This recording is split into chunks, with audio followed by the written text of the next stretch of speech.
There we go. Got it.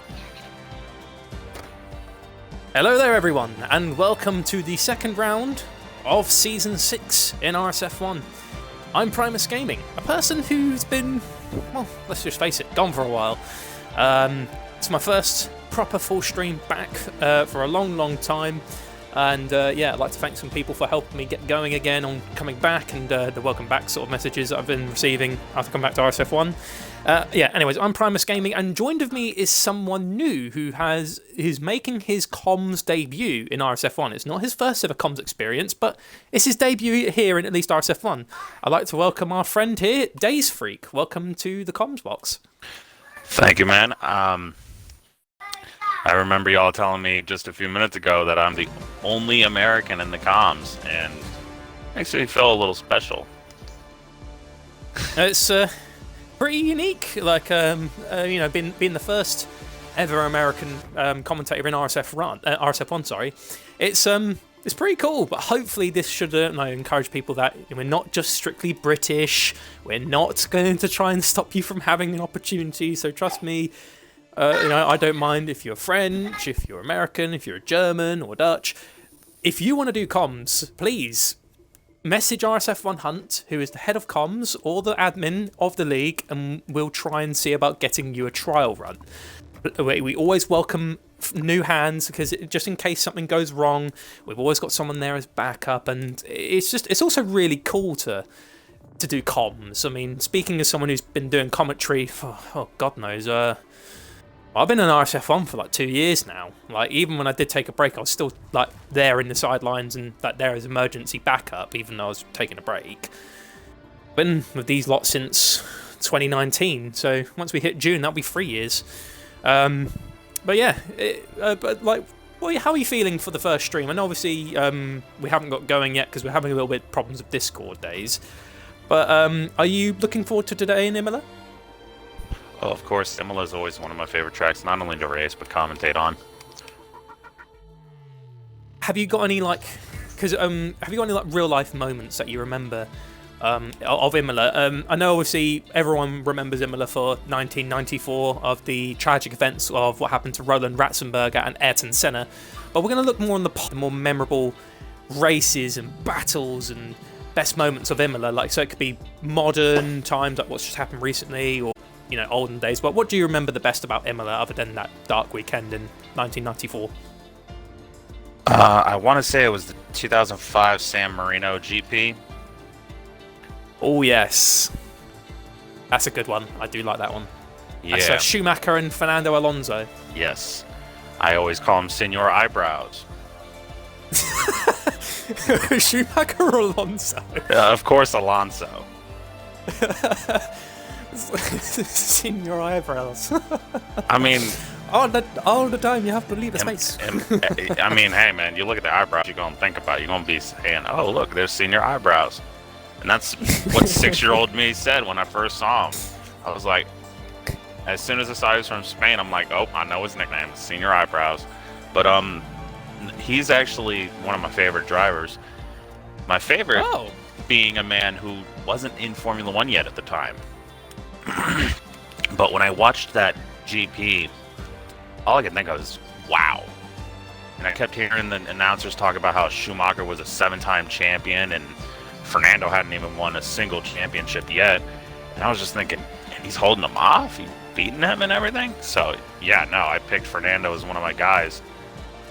And can't blame you. Alonso is a really, really good driver, and absolutely top-notch. And like the season that he just had, like his debut season back after taking a break from Formula One for a little while with oldest Alpine. Rookie ever.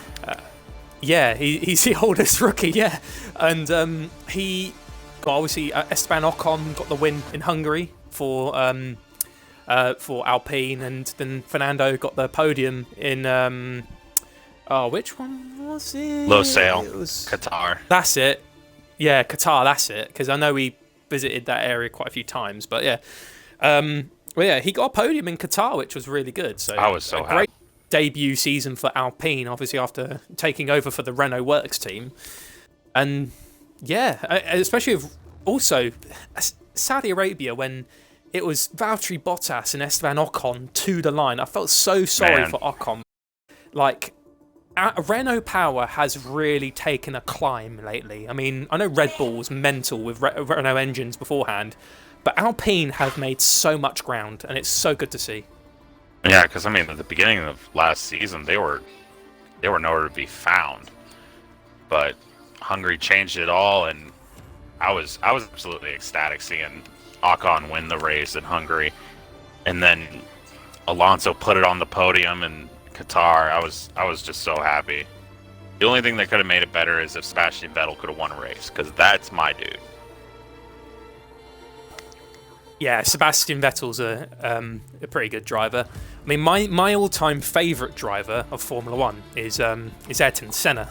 He's my favourite driver, but of the current Formula One grid that we got to be Danny Rick. I just something about Danny Rick just makes me smile because he's always so grateful. And when he won in Monza, I remember two things. First of all, he promised his boss Zach Brown they will be doing the shoey if he gets that podium, and also he got to drive Earnhardt's car. Dale Earnhardt, man, the Intimidator. Yeah, he got to drive American, that. I know NASCAR, and as a kid, I wasn't able to watch Formula One a lot, but NASCAR, I could always watch NASCAR. So I know the Intimidator. I never watched that much of NASCAR. And let me tell you where I grew up. Sorry. Oh no, go on. You go. Okay. All right. No, but when I was a little kid, I mean, Dale Earnhardt, where I lived, he was basically a god. I mean, people worshipped that motherfucker. I mean, dude.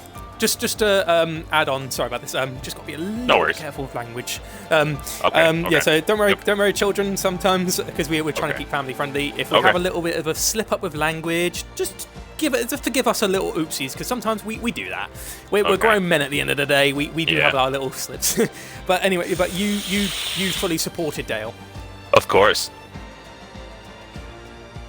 I remember how he was like the Schumacher of NASCAR. He was just an utter god behind the wheel. He was so good. I mean, and it's a dangerous sport. I mean, sadly, Dale did unfortunately pass away on track, but like he basically did what Senna did. They died doing something they loved.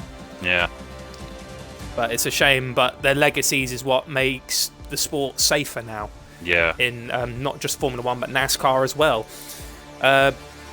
I mean, like when I was younger, NASCAR was like it was difficult for me to get into when I was a kid because for me, I didn't have. Yeah, but it's like now, I'll sit down, I'll watch a NASCAR race like now, and I'll just be I'll be tucking into some popcorn, some Doritos. I'll be like, yeah, boy, this is good. I don't know, man. When I was younger, sorry, you go on. When I was younger, like the same with Formula One. I hated Formula One when I was a kid. It would bore me to sleep. But now, even if it's a dead race and nothing's happening, I'm still going to be like going, oh yeah, he's gaining time. Yeah, I mean, as a kid, you just want action. You don't care for he's gaining time. I mean, when you're like 6, 7, 8 years old, you don't care about that. If he's not passing the guy, what does it matter to you, you know? But... And that's a question I want to bring up to you. We obviously know that this season's cars coming up is a whole new era for Formula One. We got...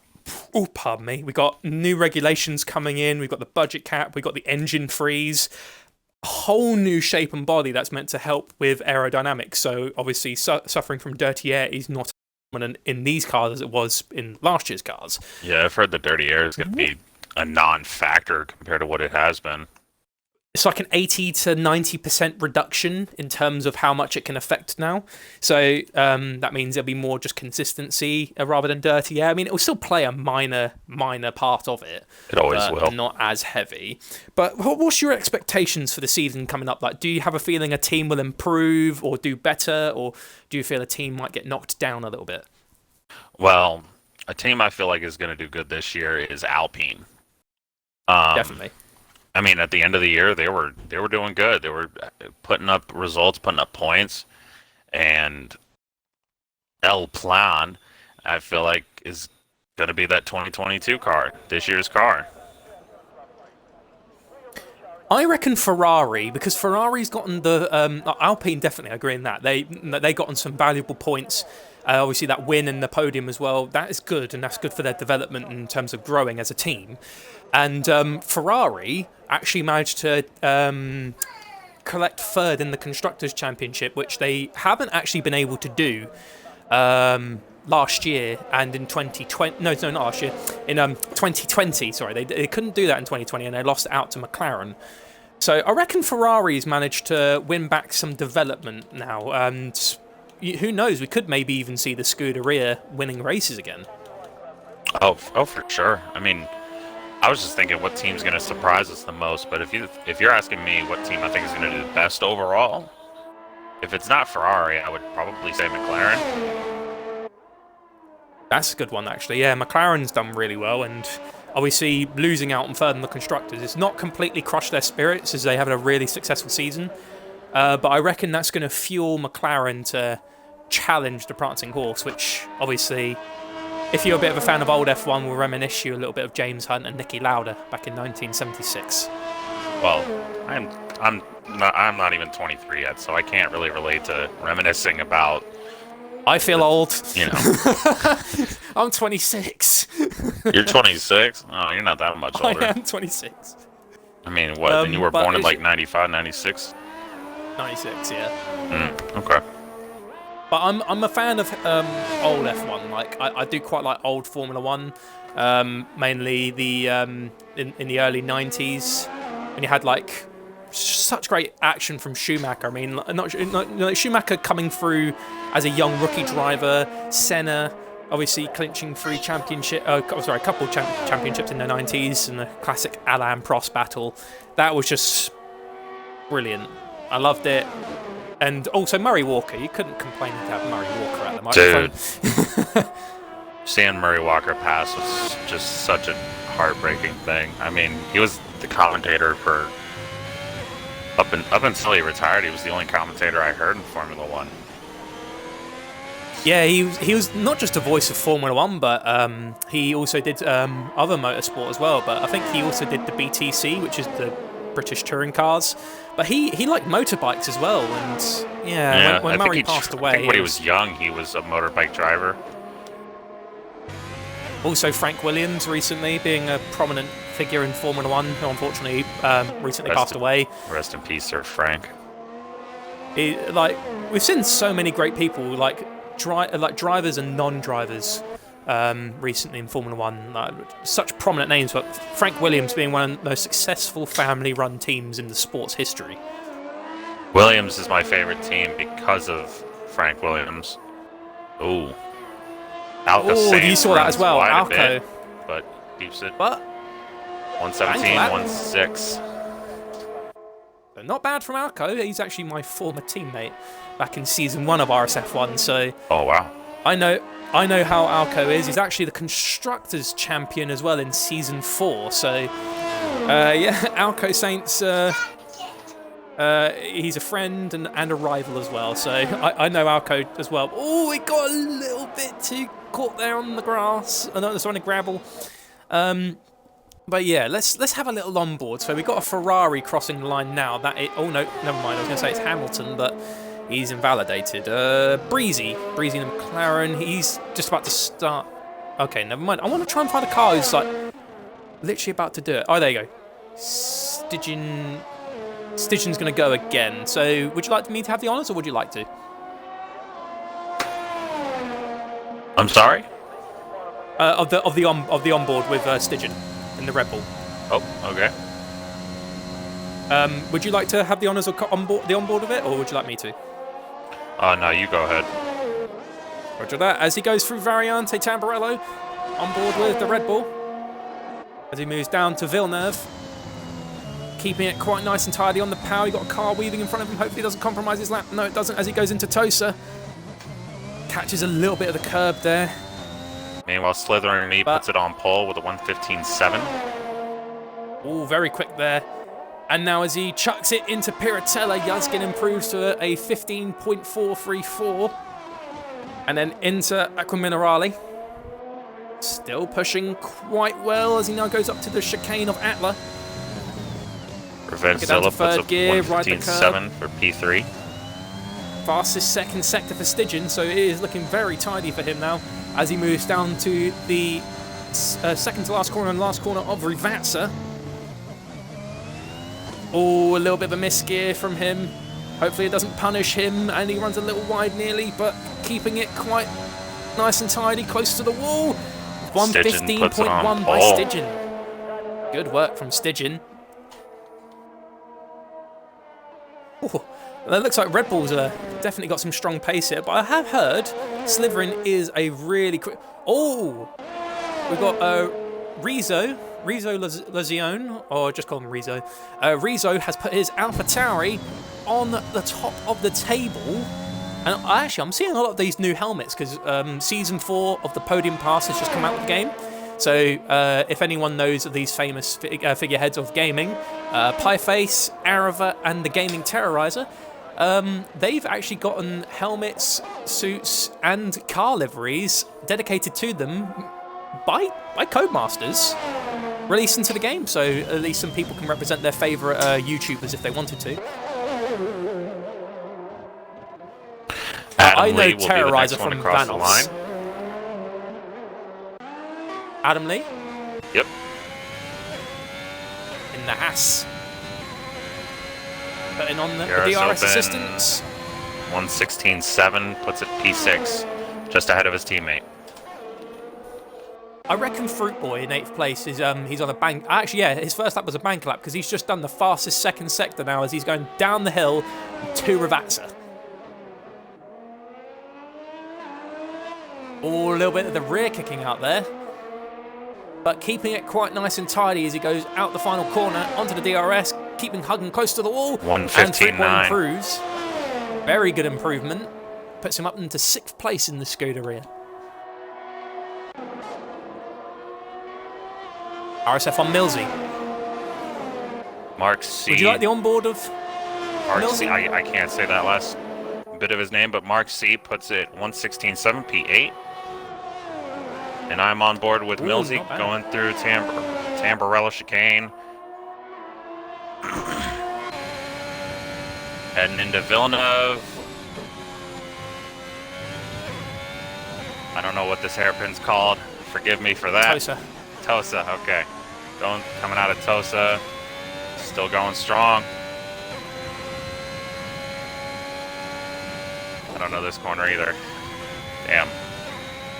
But I do know this one, coming down to Aqua Minerale. Takes a bit of a wider line, but does all right. No oversteer coming out either, so we're good. Coming into the chicane.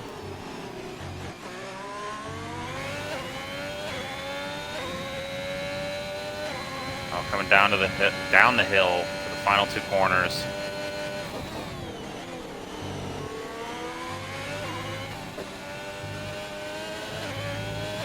Runs a little wide and he invalidates. Poor Millsy. No. I know Millsy had a little bit of a struggle there as he went through Piratella and Aqua Minerale, but he was pushing so well. It looks like Braver Container just done the fastest first sector in the McLaren. As now he's gone through Piratella, down to Aqua Minerale he goes. Oh boy, Zilbrad out of Tamburello with no wing. No front wing. Oh, Braver Container has done invalidated as he got to Aqua Minerale and Zilbrad. Oh yeah, it looks like a Ferrari's had a little bit of an off as well. Off track too, and I don't see damage on his car. No, I think he was just getting out of the way of someone. That or evasive action maybe, but unfortunately he's got no damage. The only thing he seems to have damaged is the tyres, but that's like minor compared to it being out. And Hamilton has invalidated on Rivatsa. Oh, and that's going to invalidate his next lap as well. Oh, jeez. I would have pulled it in. I have a little question for you. In terms of this division here, because it's the first time I'm commentating under these lot, and it's the same with you as well. We obviously know Slytherin is a pretty prominent and quick driver here, but the first podium of the first race, is quite interesting. Who's your money on, like, in terms of qualifying? I'm not going to ask you for the top 3, but who do you reckon will at least snatch pole? Or do you think it's too early to tell? With the constant red flags, I don't know how much time's left in qualifying, but I mean, I guess I would go with Stygian. Oh, you got a little faith in the Flying Dutchman. It's just a gut thing, I guess. I can't 7.5 minutes. 7.5 minutes. Okay, so we still got plenty of time. Oh, Eagle! Running wide on Piratella, but not enough to invalidate, luckily, so fortunate for him.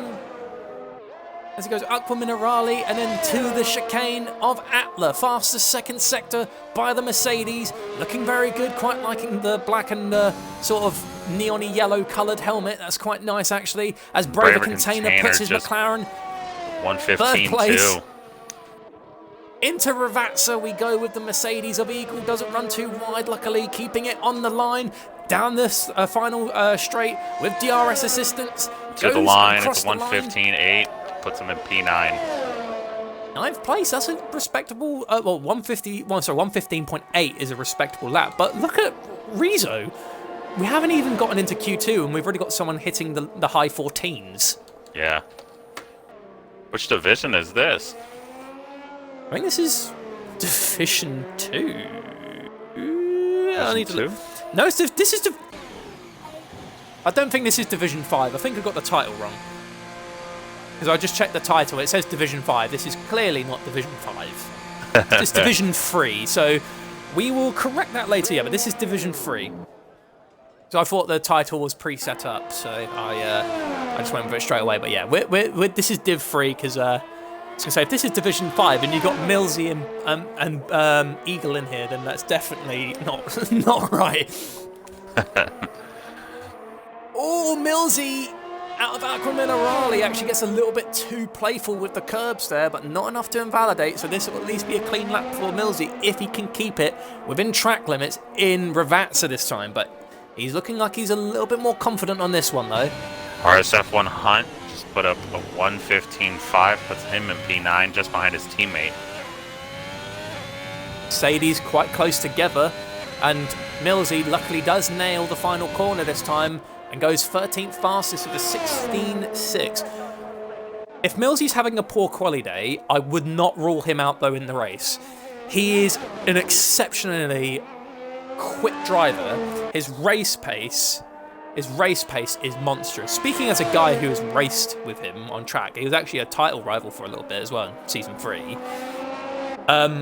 Millsy is definitely a driver to keep an eye on because he'll fall down the pack and you think, okay, that's game over, but no. He will be ready to pounce. So if any problems does happen, even if he's at the back, he's going to have that space and reaction time to take advantage of the situation. So even if he doesn't do good qualifying today, but he's still doing fine, he's in P13, but if he somehow goes out early, do not rule him out. We've got Brad in the Williams. Would you like to take over for Brad on the Williams? I will. We got Brad going through Aqua Minerale. Touches the inside and outside curves a little bit, but he keeps it going. Coming through Atlas Chicane. Ooh. Little hard charger there, but keeps it going, coming down the hill. To Ravazza. Oh, pushed it wide a little bit. Rear end might not like him right now. It doesn't matter. He puts up a 115.9 for P11 for Zilbrad, 15.33. Not bad. That's a very good lap. He did turn in a little bit early there. Me have both retired already. They're more than confident. And Stygian yeah, I was going to say they retires probably feel well. safe. So, and Fruit Boy. Yeah, I do like Fruit Boy's punctuality with his time there. 15.300 on the dot. So that's satisfying for me. I always love seeing that. And Yuzgin has invalidated his lap. Rizzo has retired in the pits. On board of Hamilton. in the Ferrari. Sounds weird for me. Yeah. In the Ferrari with Hamilton as he goes through Ravazza, quite redlining it a lot, so it's costing him some power. 1:15.9. Puts him P12. It's a decent lap, but I feel he could have gotten more power out of the car, but he was redlining it a lot. I mean, like obviously if that's how he drives, that's all fair enough. But if you don't upshift enough, you'll actually start to lose power in the gears, and that's when obviously you'll find a bit of lack by of 1.2 seconds. Over 1.2 seconds, puts himself P8 with a 1:15.4. Oh, and this leaves both the Alfa Romeo in a home Grand Prix for them in an uncomfortable situation as Lincoln does improve to a 1 minute 15.4, which puts him in P9, but now this is completely compromised Millsy, who possibly might be starting at the back of the grid here if he doesn't find improvement here in this lap. As he goes through Villeneuve into Tosa, how can he do? Next man across the line will be Alco Sainz. He's in P17 with a 1:16.3 as his best lap. Going through Ravazza to the start-finish straight. The RS Open coming to the line. It'll be a 1. Oh, he didn't improve. He's going to put up another lap. Oh, He's yeah, definitely he putting might up have. another lap. On board with Millsy. I didn't get to catch the delta in time there as he went through the second sector, but he might be improving, might not. He has got the fuel light on, so this is definitely his last run. Can Millsy at least improve better than a 16 dead to guarantee himself into Q2? We'll find out momentarily as he gets the DRS assistance on, crosses the line, goes 13th fastest. Good lap from Millsy. Still in danger of leaving Q1, leaving after Q1 though. Yeah, Adam Lee is satisfied with his lap. He retires in the pits. Hunt's actually in danger as well. I mean, Hamilton's in the pits now, so Hamilton cannot improve. Zilla's just invalidated. Millsy is obviously retires. on cooldown. And Mark oh my doesn't god, I didn't improve. even notice, but Zilbrad puts up P4 with a 1:15.2. Oh, didn't even notice. Good spot. Wow, I'm shocked I didn't notice it earlier. Alco Sainz, oh, he does improve, but only to 17th place. Alco Sainz in the Haas will have to settle for 17th for the start of the San Marino Grand Prix in RSF1 Division 3. Meanwhile, Mark joins him out in 18th place. And also FTR Moggs is on another lap in the Alpine. Can the Alpine improve better than a 15.9 to get himself into Q2? Yes, he can. He knocks Hamilton P14 out. 1:15.7. Good lap Meanwhile, from Zilla. Moggs. Well, the Aston Martin of Revenge Zilla on a lap if you want to have the honours. And so here we go. All right, coming through here. Does good. Coming in Aqua Minerale. Runs way wide, way wide. Oh boy, that's gonna kill his lap time. Coming through Alta, he's got to make up the time here and through Ravazza. Takes a lot of curb, but keeps it going. Coming down the hill, absolutely love this camera angle. Into Ravazza. Ooh. Almost invalidates again, and this time he does invalidate, but it doesn't matter. Oh, he will go on to Q2 anyway. That was very scary there. He did have that little wobble. Zybrad, I'm absolutely disappointed with myself. I could have gotten pole. Don't get too disappointed, Zybrad, because this is only Q1. You may have missed out on pole in Q1, but you still got 2 more qualifying sessions to go, mate. Unless you're as slow as me, trust me, Q1 isn't too big a deal. And Zilbrad definitely proved he's not a Q1 and done driver. It's interesting to see though, because obviously the other cars did try and get going, but Alco Sainz, he's normally a very quick qualifier. So to see Alco out in Q1, at least speaking from experience as being his teammate and rival, I thought been able to at least nail like a top, just outside the top 10, but Alco might not like it here. But here you go. At least for the top 3, you got Rizzo on pole for Q1 at least, not for the race. With a 14.9, the only car to get into the high 14s. Stidge in second, and Braver Container in third. And would you like to go with the 3 cars eliminated? The 3 cars that we noted. Let's see. Stidge, the one guy I mentioned, he's a P2, down by almost 2/10. But the rest of the field is extremely close. Dead last being only 1.245 seconds off. The other 2 cars, cannot lie, I cannot remember at the moment.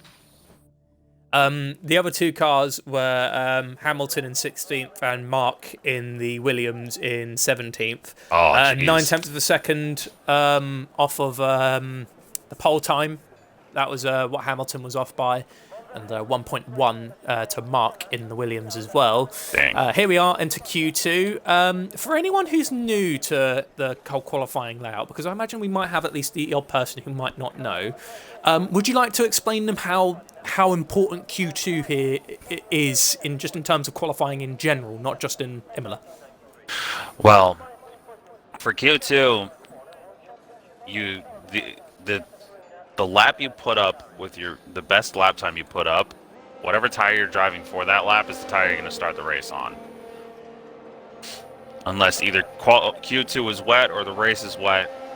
This is where you gotta. This is the strategic.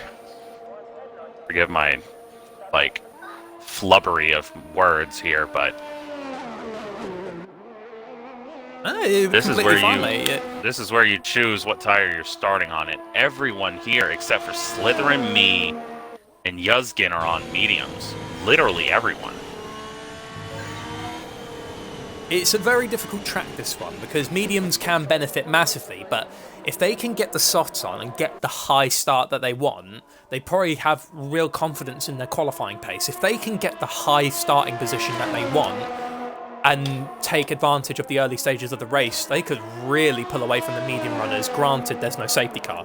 And the best part about starting on softs is obviously they don't last as long as a medium and a hard compound tyre, but at least when the safety car comes in, you're at least able to take advantage of it while starting on softs. But if you're on mediums, you're kind of praying it doesn't come out. And if it does come out, you're hoping it's much later than the first 5-6 laps.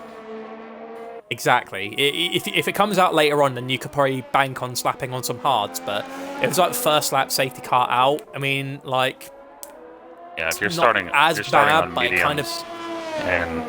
And forgive me, if you're starting on mediums and you have a safety car in the first 5 laps, you're definitely regretting your choice.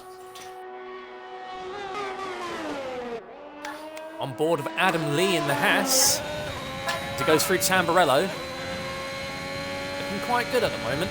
As he goes into Villeneuve, chuck it down to 6th gear, now down to 4th as you keep on the power, ride the curb on the exit, looking very good. Now into the hairpin of Tosa. Down to 2nd gear, but straight up into 3rd. He did lose a little bit of power there, but luckily he's still doing very well as he now moves up into Piratella. Then Aqua Minerale. Full power, then suddenly slam on the brakes. Very easy spot to lose the rear. He did get a little bit squirrely there on the steering wheel coming in and out of Aqua Minerale, but he's still going on as we go into Varianti Atla. Very good, but it just struggled there with traction coming out of the chicane, but he will persist nonetheless as he pushes down the hill, under the bridge, to the final 2 corners of Rivazza in the Haas. Rides the curb on the middle of the 2 corners, and then on a curb exit as he goes down the DRS straight. DRS is now active, rides close to the wall, crosses the line, and that's a 16.5 in the Haas. A very good lap there by Adam Lee. And Mox comes across the line, 117 flat. Revenge Zilla, 116.6. Next man to cross the line will be Fruit Boy. Oh, went a little wide, but he keeps it together. And he puts up pole with a 115.9. Just blew Adam Lee out of the park. We lost a guy named Soggy Salmon. I don't. I love the sort of the gamer tags that Xbox creates when you're new. Soggy Salmon. Oh man. Just like the stock ones. Breezy man. Oh no, Breezy Soggy will Salmon's be a the next member. man across the line. Opens DRS and he puts thought up Soggy pole was with a random. 1:15.799. Wow. Luke JLP, who's the comms guy? Nice to have someone new. That is Eagle Days. with 1:16.196. That's a P3. Ooh. Followed by Stygian, who doesn't put up much of a lap, but I think that might have just been a banker. I think the lobby is struggling a little bit. Next man. Nope, not him. Who's the next man across the line? Oh, penalty invalidated. Aston Martin again. I think that's Revenge Zilla, but he's going into the pit lane. No, I think we got Yuzgin. Yeah, Yuzgin is going down to Ravatsa. Soggy Salmon, how do I get in the lobby comms? If you want to get into the lobby, try resetting your game, buddy. Reset your game and try and join through RSF1 Hunt, or try and join by my profile if you got it. With sauce. Not a good lap. Not a good lap at all. Or join off RSF1 Lincoln, sorry.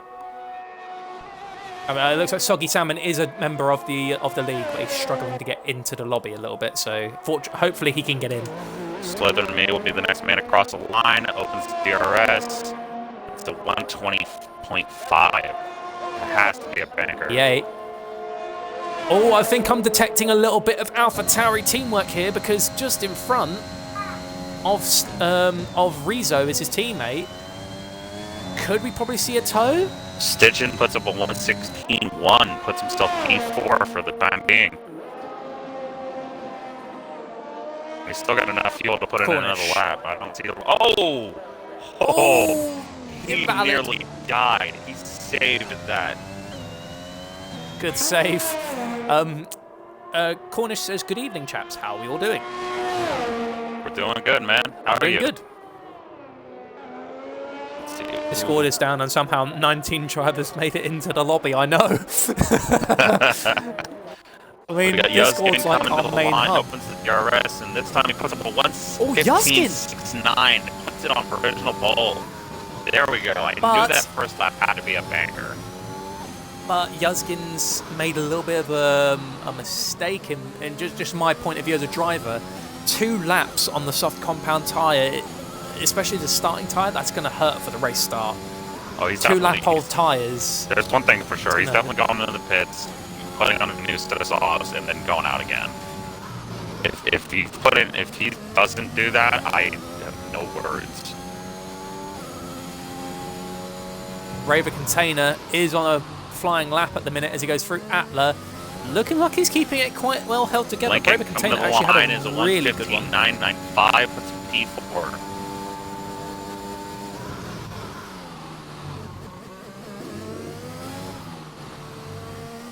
As he crosses the line, no, not crosses the line, crosses the final corner, across the DRS line, open. hugging close to the wall. Line 1:16. 8th place for Braver Container. For P8. I've known Braver for a while, and it's good to see he's improving, he's doing better. And RSF1 Hunt now, who's on a lap, well, he's about to start one. Would you like me to have the honours of Hunt, or would you like it? You go ahead, man.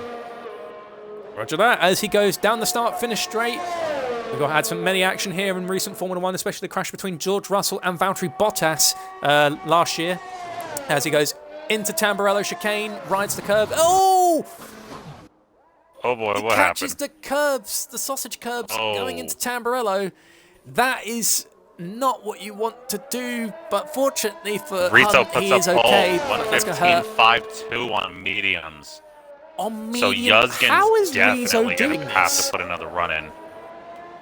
But Rizzo with just absolute monster pace. Meanwhile, Zarbrad in the Williams. I do love that Williams livery, though. It is honestly a stunning looking car. As he's gone through Tosa. Revenge Zilla puts up a 1:16.6. Ooh, Zarbrad ran wide there into Piratel as he goes into Aqua Minerale. Oh, cuts the chicane a little. Still good. Somehow hasn't invalidated, but lifts. He's lifted. Yeah, Zarbrad's a little bit frustrated with his Q1 performance, even though he did really, really good. He's not pleased with himself for not hitting the 14s. So, yeah, he is attacking himself a little bit on that. And it looks like RSF1 Hunt will have to go back into the pit lane after running out of fuel. If you're Hunt, Days, in this point, you've accidentally had a spin, your tyres have suffered for it. What do? Do you just say, nothing to lose here, just take softs, or just accept for what it is and retire early? It's tough. It depends. If this is a track that you're good at or that you like, I'd say go for it.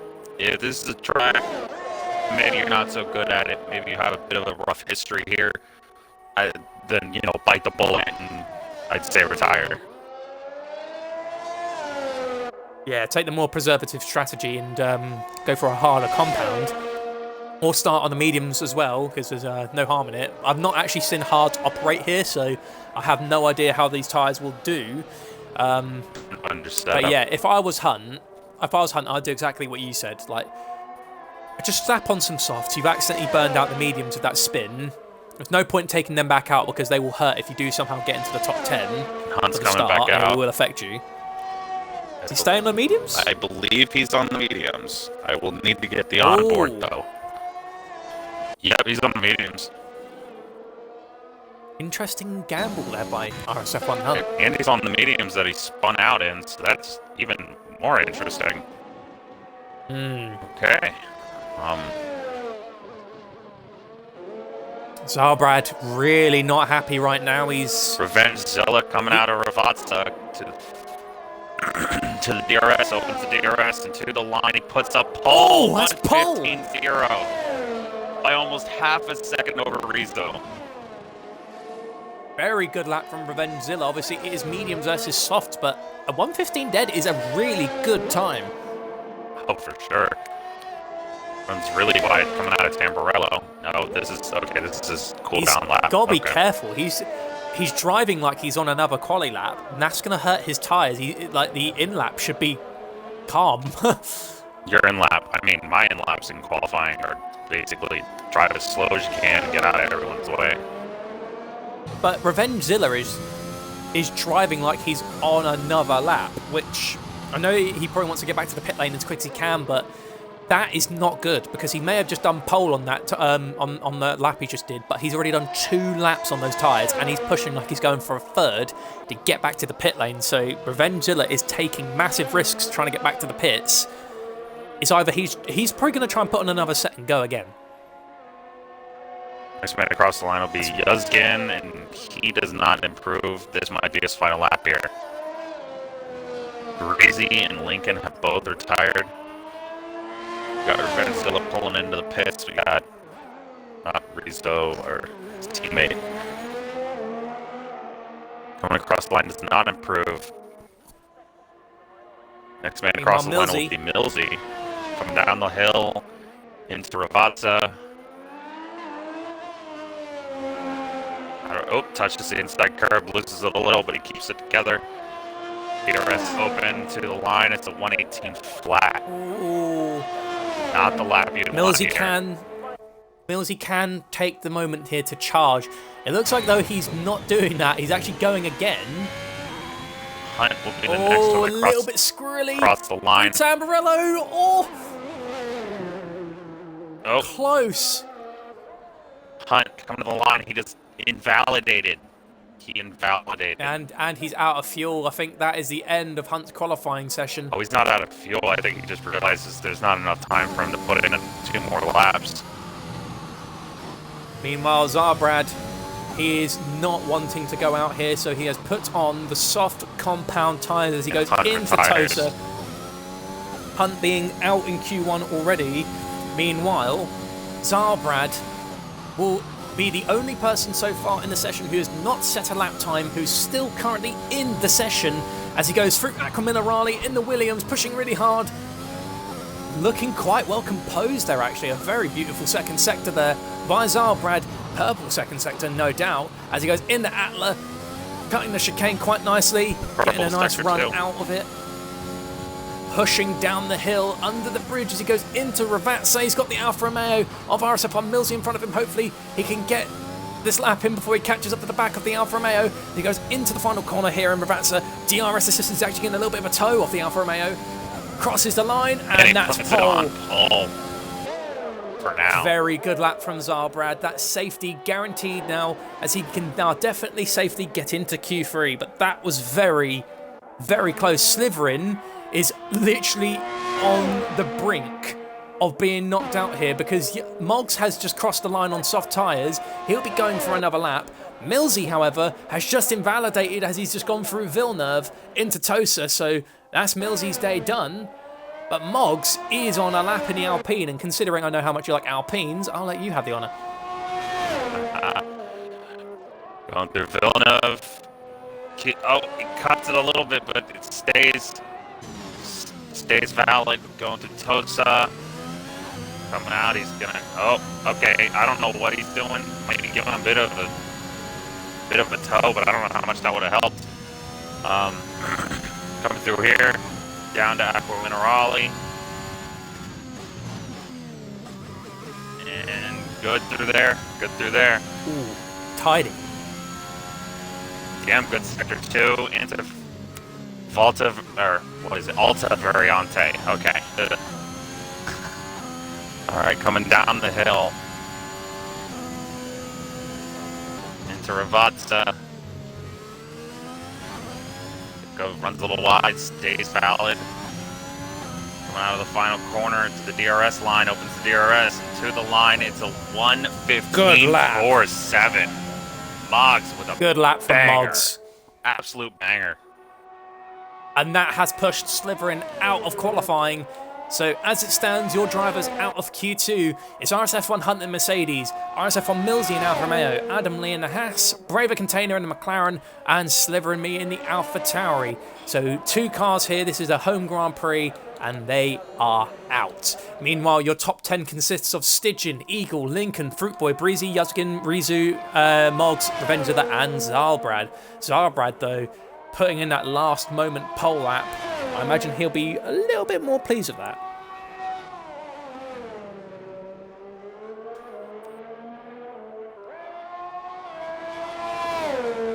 Oh. Absolutely amazing Q2 from these guys.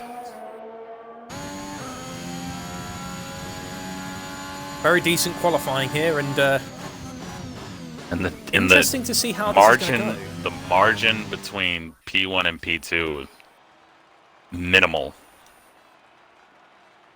And 4 people have slapped on those soft compounds. So, I mean, 6 people in Q2 got through to the top 10 shootout on mediums, while 4, the ones who decided to play it for safety to not get eliminated, have slapped on the softs.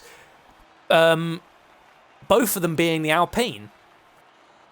Yeah, both the Alpines, one of the Astons, and one of the Williams. So 2 Mercedes-powered cars and the only Renault-powered cars have actually put those soft tyres laps in. So they've got to really nail Q3. If they can't get... I'd say a prime spot will be the middle of the top 10. 1, 2, 3, and 4. They really do, but when you've got someone like Zarbrad and... just realising who's... Oh, so Rizzo... Zarbrad and Zilla, they're very quick people. When you've got people like them, it's very difficult, and now everyone's on soft, so it's a level playing field. And now this is where I come to the question for you now, Days. What do you think is the top 3 going to be for the end of qualifying? Oh, Zalbrad, Rizzo, and then my third pick would be... I'm going to say Revenge Zilla. Not in any particular order for this top 3, but that is my top 3. For me, for my top 3, I'm definitely going to say Zarbrad on pole, but only just barely. Only just barely in pole, because I reckon Rizzo will be second and very close by. So I do agree with you on Zarbrad and Rizzo being in the top 2. But I'm actually going to put some money on RSF1 Yuzgin for P3. Yeah, Yuzgin, I feel like can do that. I feel like he could be a top 3.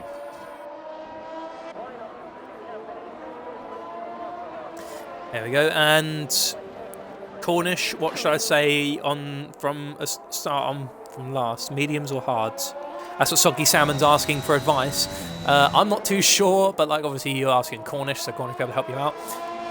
And this is interesting because it looks like teams to have managed to get both their cars in is obviously both the Alpine and both the Aston Martin. So the only teams to actually have successfully got both drivers in, and then you've got the odd Ferrari, you've got the odd Williams, you've got the odd Merc, and the odd AlphaTauri. Luke JLP says, is that Days Robust? No, it is Days Freak. That's his gamer tag. Right. We've got a car starting a lap. That's Zarbrad. Please, Days, take us away with Zarbrad. All right, we're heading into the Tamburello chicane.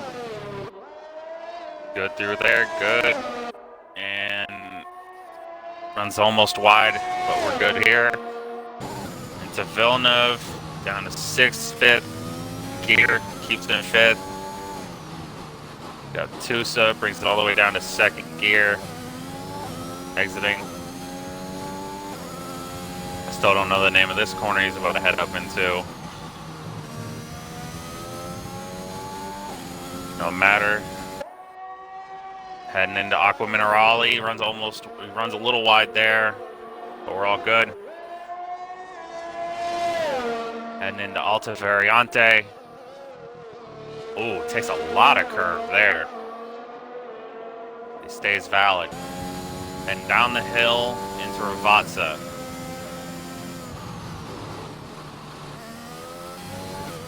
Runs a little wide there.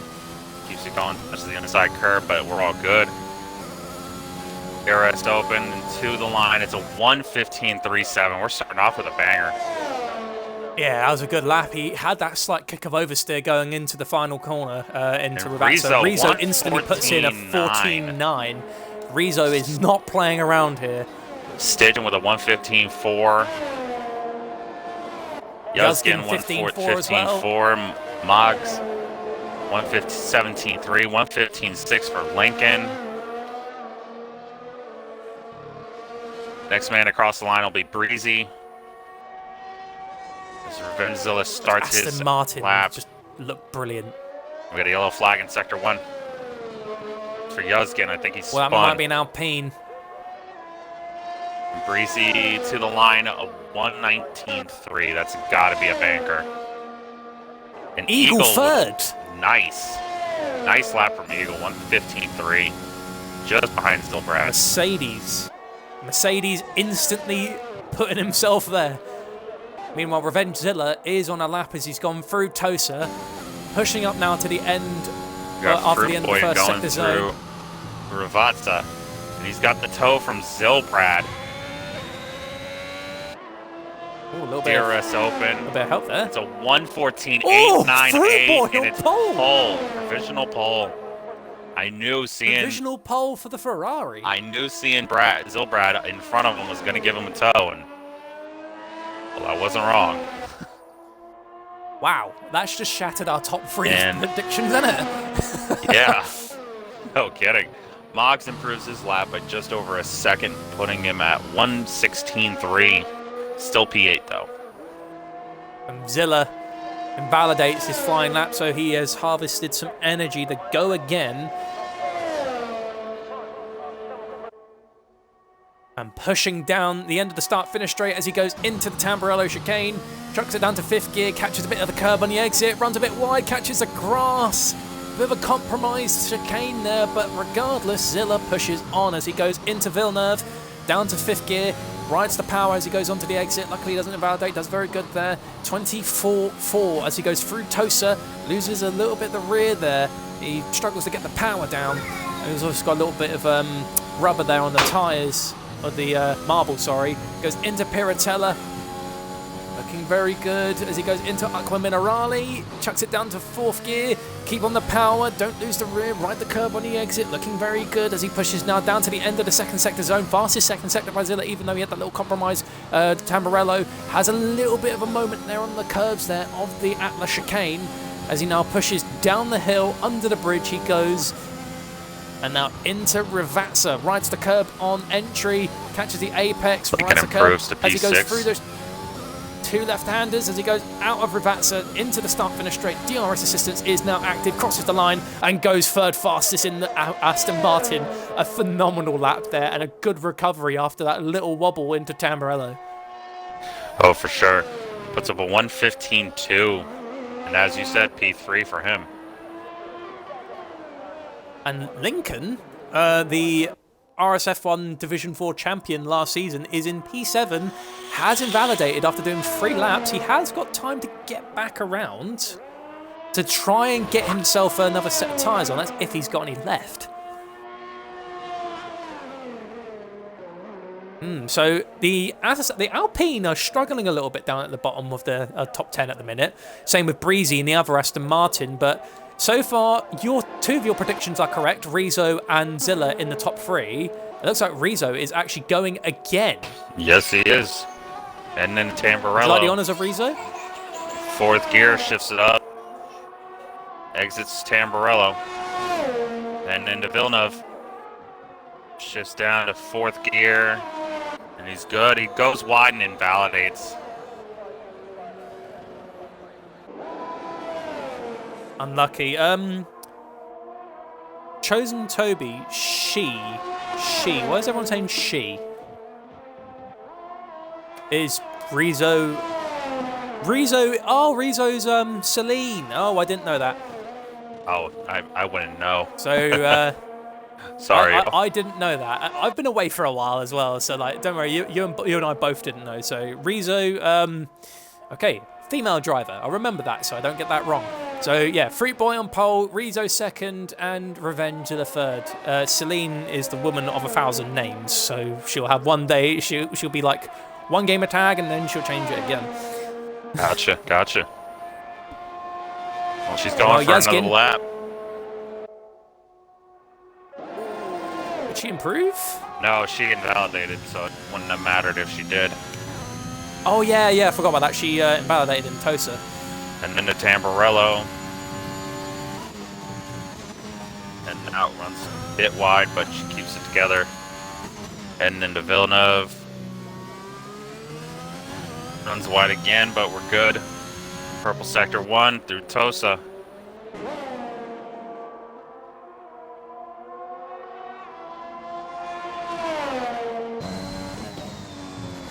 Coming through this corner, probably one of my favorite corners in this game. Through Aqua Minerale, riding the inside curb and then the outside curb a little bit, but no harm, no foul. Runs a purple sector 2, putting an absolute smacking lap. This must be a really good track for her because she has just put in a phenomenal 1st and 2nd sector. Can that be followed through with a really good Rivazza. run? Oh, runs wide, still no invalidation. Ooh. Still no invalidation. Gets the DRS open, that's got to be pole. And it is Celine 1:14.610. And Yazgin just Snatches just a moment ago, put up a lap just behind Fruit Boy.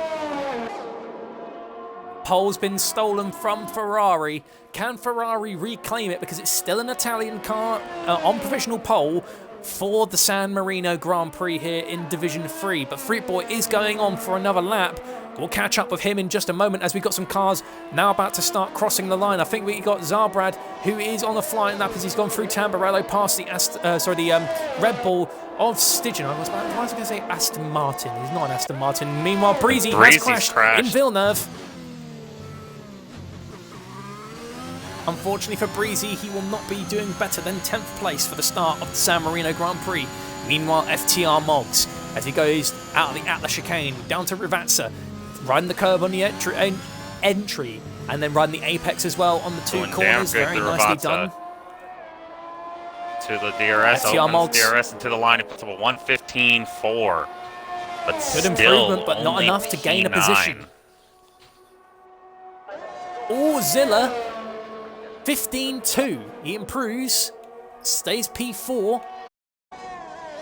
And it looks like Yazgin takes P2. No, actually, that's the same. He's always had that lap. I think Yazgin invalidated.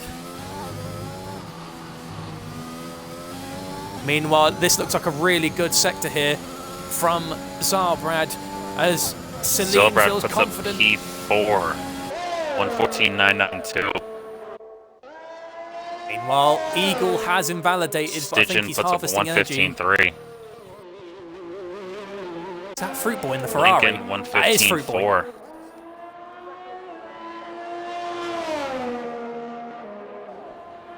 Right, we'll be doing on board here with Fruit Boy as he is going for provisional pole. He was the pole sitter for a brief moment before Celine stole the flying lap for the best session.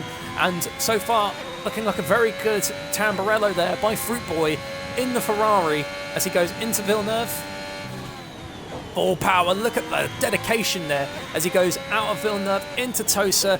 He's improved by a 10th. Moggs crosses Is the it line. enough? Unfortunately, it did not improve his lap time due to his last lap And being invalidated. To Piratella. And Rubens This pulls into the Ferrari pits. is phenomenal. No, he's invalidated. No, Fruit Boy. Tough scenes for Fruit Oh, Boy. no. Zilbrad still has a chance though, coming out of Ravazza, opens the DRS. And Oh, he second! does not get pole, but he does get P2. He splits the Ferrari P2 and with the a AlphaTauri. 114.765. Lincoln improves up to P5 with a 115 flat. Meanwhile, we're on board of Eagle in the Mercedes. He did very good beforehand, but can he replicate a really good lap here? Because this is very important for the start of the San Marino Grand Prix as he goes through into Ravazza, out of Ravazza now, onto the start-finish straight. Real wide the curve out of there. DRS assistance is active, crosses the line. 115.1, I think is what that said. Fastest. And, Yep. oh dear. Frontier? You can see on Frontier his says, wheels, who's the it says American legend I P6. hear? The American legend you Grunty's hear like- is me. It's Days. Meanwhile, here's your classification for the top 10. Celine putting herself on pole for the start of the San Marino Grand Prix. A very good qualifying lap from Celine in P1. Zarbrad just missing out by a 10.5 in second in the Williams, and then Ferrari puts Fruit Boy into P3. So 2 Italian cars starting in the top 3 for the San Marino Grand Prix, followed by Yuzgin in the Alpine, Lincoln in the Alfa Romeo. Eagle 6th for that last-minute lap was a very good improvement, up into 6th place in his Mercedes. Revengezilla in 7th in the Aston Martin, Stygian 8th in the Red Bull, FTR Moggs in the Alpine, and Breezy completes the top 10. Ooh. It looks like Zarbrad is very happy, though, with that lap. That 14.7, I think he's really pleased with it. Even though it wasn't pole, it seems like he really wanted to at least achieve a 14. So he's luckily done that. Very good. FTR Moggs gutted had done a 15.1, but invalid. So unlucky for Moggs, but it's not over yet. 41 viewers, by the way. We're doing very good on the viewers, so thank you very much for the 41 viewers. Yeah, And, appreciate y'all watching. Yeah, we're happy to have everyone here. Right, so we're in this little point of the session now called the transition period. What's the transition period, you're asking? Well, oh, sorry, I was about to choke on my own oxygen. The transition period is the gap between Q3 and the formation lap. So this is the time where drivers, if they join late, i.e. Salmon will be at the back of the grid. He'll be able to put on his setup and choose whatever tyre he wants to start on. If anyone got through from Q2, or who's been here since the start of qualifying, they will be under the Parc Fermé regulation, which means they're not allowed to alter their setup, only very minorly. If you are out in Q2 and you're out of the top 10, you're allowed to have freedom of choice for your tyres, then you can coordinate with your teammate if you are doing so, go over your pit strategies, when you're going to pit, or if you're going to take the gamble. And I reckon we're going to see this, the gamble of under-fueling. Me, personally, I do this because I know, depending on the track, we could get a safety car, but if I know it's a track where safety cars are quite difficult, then I know I'll take some fuel out but leave some spare. Because unfortunately, I've had some moments in the past where I've ran out of fuel because I tried to take the gamble. Sometimes it's worked, and then sometimes it has not worked. But yeah, that is why we're here waiting. Oh, so we're waiting on the host, who is RSF1 Hunt, to give the all clear to everyone that we can get going.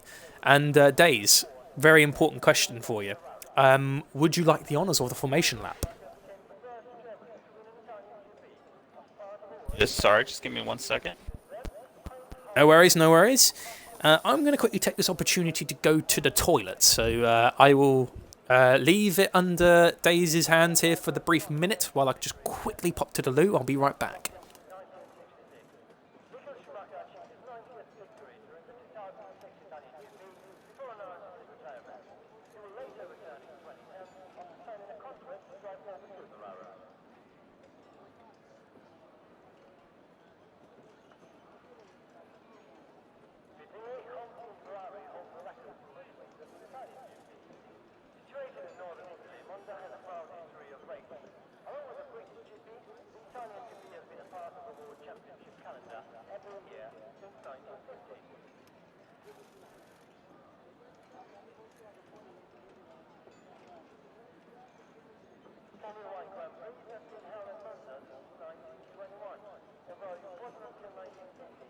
All right, I am back. How are we all doing, ladies and gents?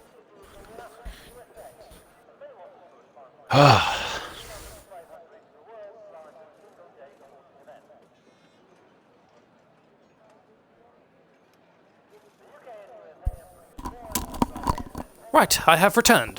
Sorry about that, everyone. Just needed a loo, and unfortunately my drinks had caught up with me, so you gotta go. I know that feeling when you're a commentator, man. The worst I ever had. Throat Monaco gets so once. dry. Not just that, but it's just like I remember I wanted to wait until after Q3 to go to the toilet, and then literally the moment we got straight into the transition period, someone instantly readies up. I'm like, no, I can't go to the toilet, and then I have to basically hold it in, or at least wait until I got a moment. I usually try to make sure I go to the bathroom beforehand. I did do that, but I've partially been sipping on a Fanta. And speaking of, I'm a little bit thirsty again now. Relatable, that's why I got my Sprite. Yeah, I've got Fanta, I've got Diet Coke. I might be a grown adult, but I don't drink much. No, I do the same. I'm 26, and I mean, like, the only drink I have is I have like a little bit of whiskey, because whiskey's like a nice drink to savour, not just like a drink to get smashed on. Oh, and also we cannot urge out. this. We cannot urge this enough. Obviously, if you are planning on drinking in real life, do not drive. It is a stupid idea. If you plan on drinking and driving, then honestly, you shouldn't even have the keys on you at all. So, obviously, drink responsibly if you are old enough. Obviously, if you're young enough, I kind of don't really recommend drinking, but if you want to, that's fair enough. But please do with caution. I'm just going to stick to my Diet Coke here. Just I don't like diet sodas. Diet sodas just taste so bad. Yeah, I'm not too bothered by it. It's just because like through my younger years, I've had like loads of full sugar drinks, and obviously I'm used to drinking like the colas and all that, and I'm just trying to cut down on them. And so in a way, I'm cutting off the full sugar ones and having diet or zero, or like for Pepsi Max. Not a sponsor, by the way. That'd be nice if it was. It would be nice, yeah. I mean, geez, but commentators would probably get paid. I'd be putting in requests to commentate every race. I'd be like, let me get this commentating spot, this one, all of them. Just give them all to me. I ain't even going to drive. I'm just going to be a commentator. You know it. I've actually applied for commentary positions in real life. Like, I've actually sent out some applications, but sadly, nothing's come up yet. Oh, same. For me, though, in America, the only commentary I'd be able to do is, like, high school sports currently. Okay. Here we go for the formation lap of the San Marino Grand Prix. I'm going to hand it over to Days Freaks for his first ever formation lap in RSF1. Okay, so leading us off, we got Rizzo on the mediums, followed by Zilbrad on the softs, Fruit Boy mediums, Yuzgin softs, Lincoln and Eagle both on mediums, Renzilla on softs, Stygian on mediums, Moggs softs, Breezy Slytherin, Braver Container, Adam Lee Millsy, RSF1 Hunt, all on mediums, Hamilton on softs, Mark C, Alco Saints, and Soggy Sam all on mediums.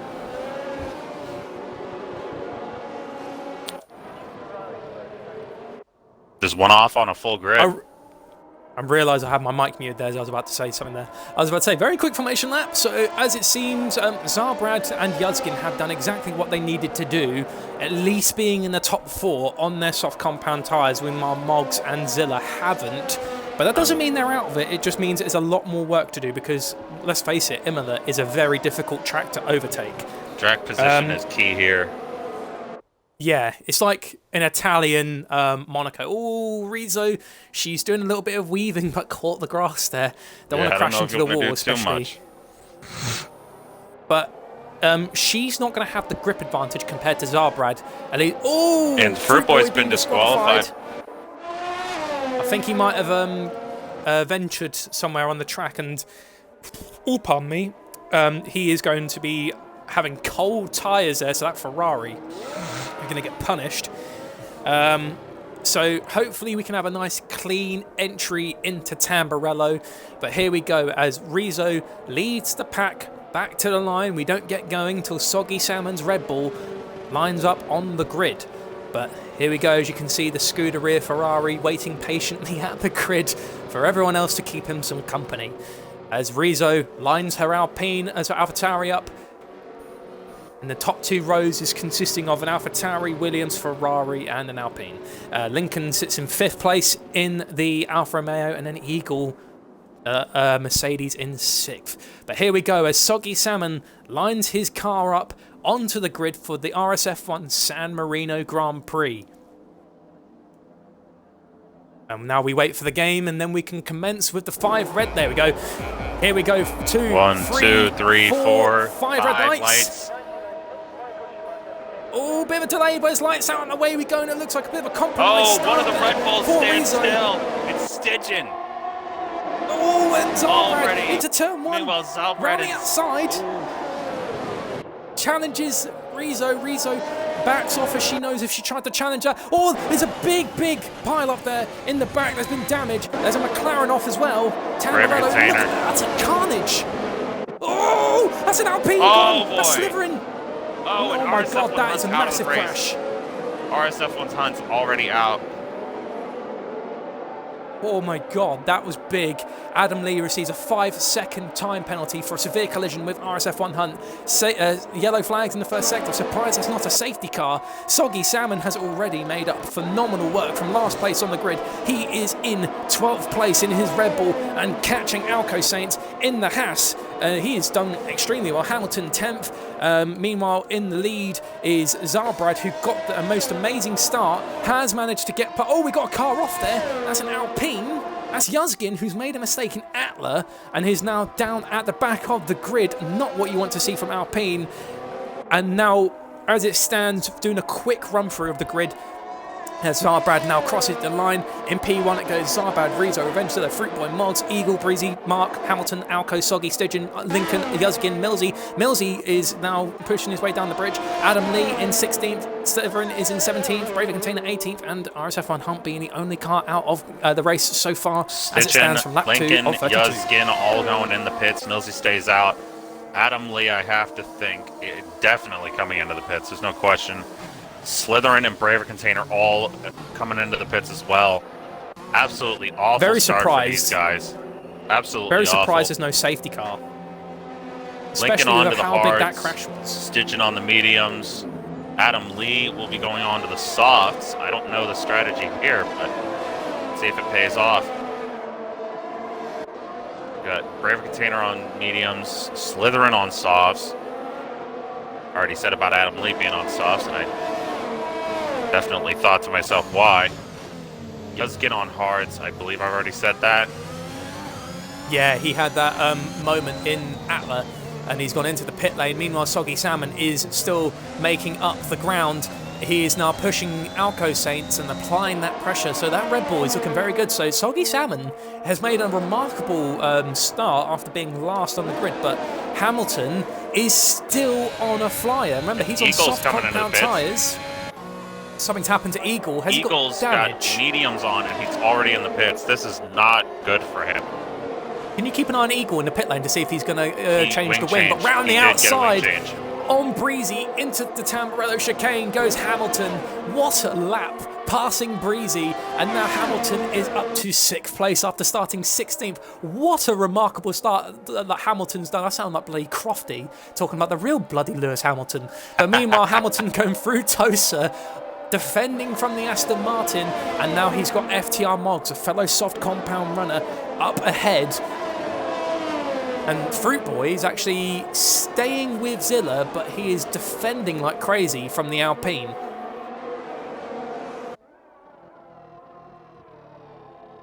This has been a chaotic start to the San Marino Grand Prix, but luckily things have stabilised, but no safety car has been deployed.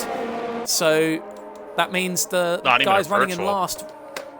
Yeah, and as I was about to say, the guy's running in last. It looks like Adam Lee.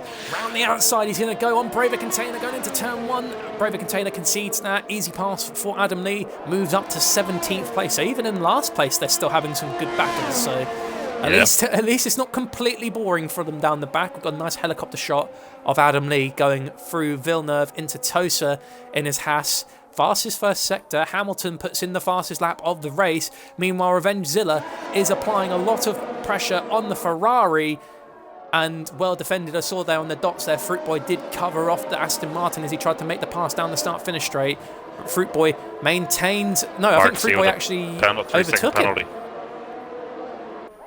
First one to get a penalty of the second one to get a penalty. Braver Container's got 10 seconds. Oh, on the track, yeah, no, that kind of penalty, you're right, but... Looks like the track is, the gaps are starting to open now, so this is going to be a little bit of a, I think once gaps open, a quiet one.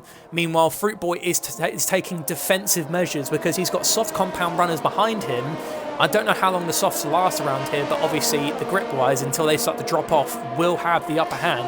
I think softs last at least 10 laps here. Oh, so they've got quite a lot of life, yeah. Chris says safety car needed before these drivers get lapped, because if they don't, then yeah, the front runners are going to soon lap the McLaren of Braver Container as we begin lap 5 of 32. Zarbrad is still leading by 1.4 seconds, followed by Rizzo. Fruit Boy is now getting challenged by the Aston Martin into Tamburello, but luckily Fruit Boy has that top-end speed to keep the Aston Martin at bay. Pardon me, while Moggs is just waiting patiently. Meanwhile, Soggy Salmon and Alco Saints battle into turn 1. Soggy makes the move quite well. Alco collects his first time penalty of the day. Soggy Salmon from last to 19th. What phenomenal drive from Soggy Salmon so far, Days. From 19th to 9th. But yeah, no, he's absolutely amazing so far. Him, Hamilton, and Mark C all have gained at least 9 spots. And if you include guys who've at least gained 8 spots, there's Alco with 8 gained spots. From second to last to 10. Guys have been Hamilton collects a penalty. We'll have to keep an eye though, as no, it's not Breezy, it's Revengezilla and Moggs. It looks like the mediums are starting to come alive now because Fruit Boy has opened the gap to a second now between Revengezilla and himself, which means Revengezilla has no DRS assistance, which means FTR Moggs here could make the attack going down the start-finish straight into turn 1. He's gaining rapidly. And yeah, he's going to do flying. it round the outside. Great move and the Aston by Martin Moggs. couldn't do anything to cover that. Very good attack and very good defence from both of them. Alpine up to the top 4, but that Aston Martin doesn't look like he's quite done yet as they're attacking no, he's into not quitting yet. Oh, Fruit Boy with a penalty. Oh, who crashed? Looks like Yuzgin. Oh, and Yuzgin's on hards. That is not good. That's Aqua Minerale. Oh, he's barely keeping it on the track. Careful, boys. He might have to praying pit for again. a safety car. And he spins again into Alta Oh, Variante. his tyres are hot. His tires are melting. So hopefully he doesn't accidentally block the front runners. Yeah, you definitely don't want to do that. That would be massive controversy. But if Zarbrad can get within a second of the back runner, he could actually get the DRS assistance, which is what he'd need to open the gap between him and Celine, but it doesn't look like he got close enough to take advantage. No, so he has to bide his time for the moment. Oh, he just Passes the back. He just stopped right on the racing line and pulled over. And he's Yeah, off he's the moved track out the way because he's got blue flags. He's taking out the distance boards. I don't know if there's a anyone rule who against doesn't that run in this braking league, lines. but I know in one of my other leagues there is. Well, that's not good for anyone who runs no braking line, so that's removed their point of reference if they choose to use it. But yeah, that's Yazgin. Hunt says, I got Yazgin's murdered race by has 4 gone of my from bad cities. to worse to just awful.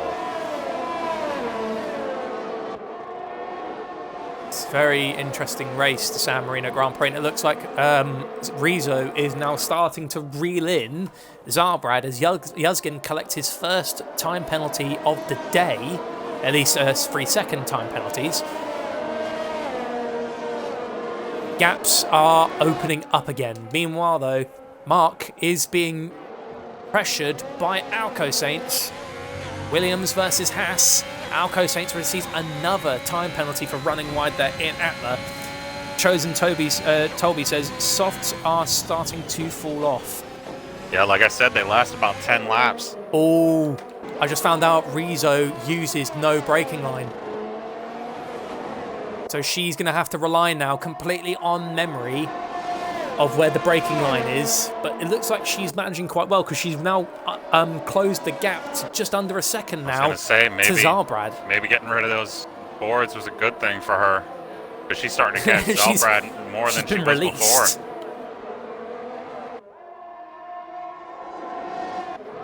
And now Moggs is applying more pressure to Fruit Boy. Fruit Boy has been an utter soldier here in terms of the defending against the soft runners, but yeah, the soft tyres are falling off now.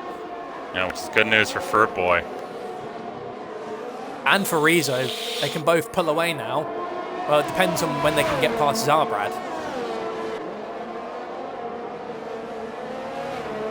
And unfortunate for Michael there, he got caught in the 4-wide calamity there. Had no way of avoiding it, tried to pray for no damage, but sadly, as we saw, RSF1 Hunt being the victim of the massive pile-up there into Villeneuve. There was a lot of incidents in that first lap, and I got to tell you, there's probably going to be a lot of clips sent in to the stewards. Oh, on board with Moggs, sorry to cut in as he's going to make the move. No worries, Boy, he's going on down the inside into Tamarello. Oh, they touched. Oh, good clean defence, but look at Fruit Boy instantly coming back to retaliate on the Alpine, keeping the inside into Villeneuve, but it does look like, though, track position is key here, and Fruit Boy has to concede third place just for the moment, but he is well on Moggs' tail. I think Fruit Boy knows that the softs are definitely going to be dead real soon. Fruit Boy is staying right in the gearbox of that Alpine. Oh yeah, no, he's not giving up. No, don't say he's going to attack here. Oh no, don't do it. Okay, I was about to say, don't attack an Aqua Minerale. I made that mistake once, and trust me, I still regret it to this day.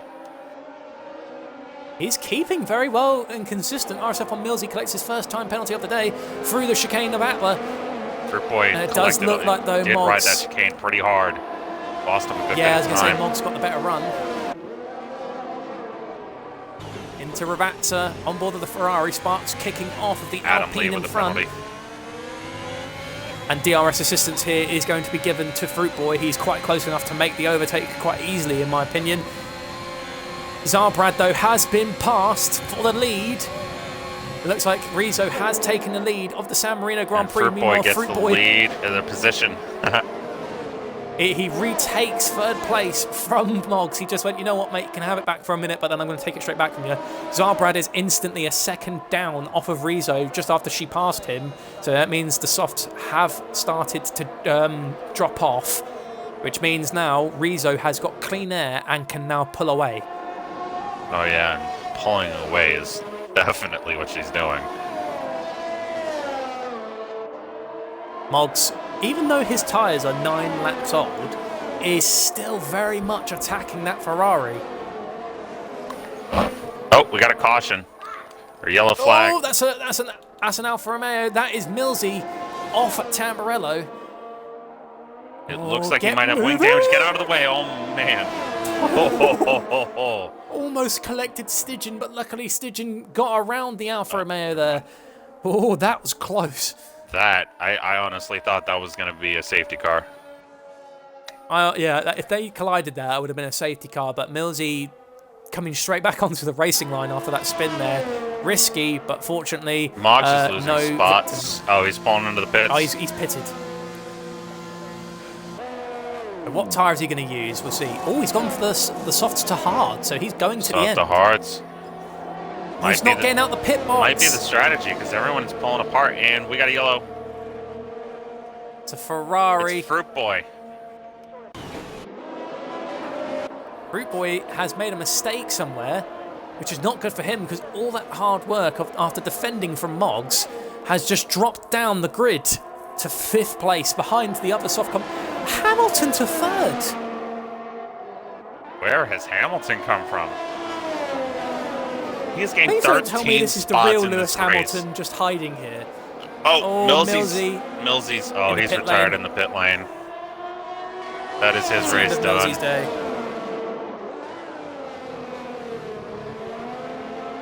But yeah, Hamilton. Don't know where the heck he's managed to get from 16th to 3rd, but I tell you what, props where it's due, he's managed it. No safety car though. Meanwhile, Fruit Boy is riding the tailgate. AI is coming back out onto the track. This is going to be really, really bad. There's the AI. Oh! It's not Millsy's fault though. That's the game just ejecting the car back out. But Christ, that was close. Fruit Boy though. Revenzilla fighting for P3 into Tamburello, and it looks like Fruit Boy's got it. But Revenzilla is fighting back. He rides the back of the Ferrari into Villeneuve, but he knows back off for the minute. This is not a place to overtake so easily. But yeah, Fruit Boy retakes 3rd place, but his teammate Hamilton has put the hards on. Yep. And Yuzgin's crashed in Villeneuve. That's a safety car. Safety car is deployed. That's beautiful for Rizzo. She can now probably just slap the hards on. And for Zilbrad, I can imagine his tires are dying. I mean, he was dropping back like mad. Safety car deployed. It should have been deployed on lap 1, but it is what it is. Oh, Fruit Boy, careful with how you're driving. He's collected a 3-second time penalty under the safety car. You don't want to be getting penalties there. It's quite unforgiving. Or as it stands, it looks like Braver Container can now at least serve some of those those stop and go penalties and catch up to the pack. This safety car is going to be huge for Moggs, Hamilton, and Eagle. Exactly. They've been riding on the soft tyres. If they can catch up to the... no, actually, no, it's not good for them as well, because all the medium runners are going to be out in front of them, so all that hard work's sort of been undone by them. It's a bitter pill to swallow for the lot of them. If they can jump the rest of the cars there, I think Moggs is actually going to do it. Yeah, Moggs can. Maybe Hamilton can make up a couple. Yeah, Hamilton's managed to jump some of those cars in the pit lane, so it's not all lost. They managed to make up some places, but I reckon they could have easily been past Revenzilla. Eagle on hards, Stygian also on hards. So everyone seems to be trying to go to the end of the race. Interesting calls here in terms of the strategy. The only drivers currently on mediums are Revenzilla, Alco Saints, Adam Lee, Braver Container, Lincoln, and Slytherin. And I have a feeling that some of these guys in the back are going to pit for another set of mediums. Well, maybe not Lincoln and Adam Lee. Nope, they all stay out. So, interesting safety car, but now Rizzo and Zarbrad are on equal playing fields here on those hard compound tyres. Meanwhile, same with Fruit Boy, but Revengezilla will actually have the upper hand here going into the restart of the San Marino Grand Prix, as he's got the medium tyres. He started on the mediums. No, he started on softs, so he's going for, I think, soft, medium, soft, possibly. Depending on how long the safety car stays out, he might be able to take these mediums to the end. We'll be pushing them, though, because that's at least 19 laps on these tyres. While pushing and attacking and, you know, the effect of dirty air, it's a lot to ask. It is possible, but a lot to ask. If he had no dirty air, he could definitely make it to the end, no question. With the dirty air, it's definitely going to muck things up. Along with having to overtake 3 guys. Interesting how it is standing. DP Rock mediums will go to the end easily. Grunty saying, come on, you Zilla, easy to the end on mediums. Invade Matt, come on, Zilla, and Breezy. So a lot of support being thrown to the Aston Martin team. If it's as easy as they say it is, then it looks like Revenge Zilla could have made the best strategy call if he can follow through with his tyre gamble. Because everyone on the hards can... let's face it, it's easy to get to the end on hard here. But was it the right choice? They had to change compound because obviously they can't go medium-medium. It's against Parc Ferme regulations. Not Parc Ferme, it's against the tyre regulations. So, Revenge Zilla being clever, possibly. Who knows? Could be on the podium. But Rizzo and Zarbrad have just shown commanding pace here. So it's hard to say how this safety car is going to affect them. Well, We've seen here in the past, this is an Alpine track, because this is where Alpine practiced during some of their pre-season testing beforehand, and safety car is in this lap. Yep, I knew that would be the case. I saw the 2 back markers start to finally catch up. Good for Braver Container, though, because he's now finally back with the pack. There's no back markers. Now we ride on board with Rizzo. So I'd say he was almost a lap down, but he definitely gained the most, relatively speaking, out of everyone from the safety car. Right, here we go on the safety car restart of the San Marino Grand Prix. We can't get going until Rizzo crosses the line and the green flags are initiated. It's nearly 3 wide. And Rizzo slams it on the gas, and he's going. Hamilton has a 5-second penalty for collision with Moggs. That is going to really be rough for him. Is a go. Ferrari versus Aston Martin as we go down to turn 1. Revenge Zilla and Fruit Boy make a little touch there, but no massive damage. So unfortunately for the Aston Martin, who's on the better tyre. Soggy, where the hell has Soggy come from? And he's... No, don't pass there. Soggy down inside on the Aston Martin. Oh, he gives him a headbutt. Slow exit. No damage, hopefully, for the Red Bull, but a little headbutt there. He is looking to get going.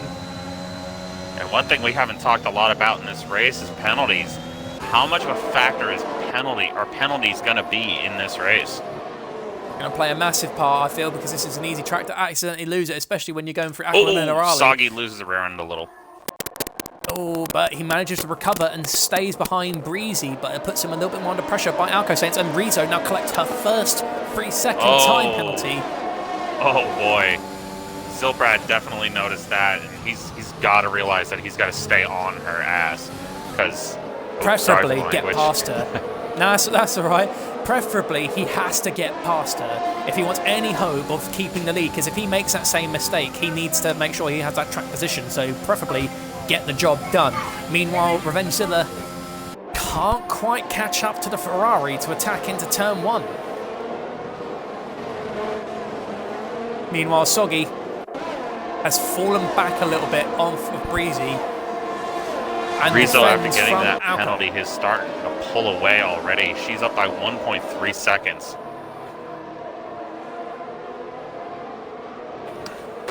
Four wide carnage, as people are saying. It almost seemed like it. There was a bit of contact down the back there. If Hamilton can get... No, Hamilton is in the pit, so he can't get that penalty served now. All that hard work Hamilton was just doing there is completely undone. Meanwhile, Stygian and Mark, no way are we fighting...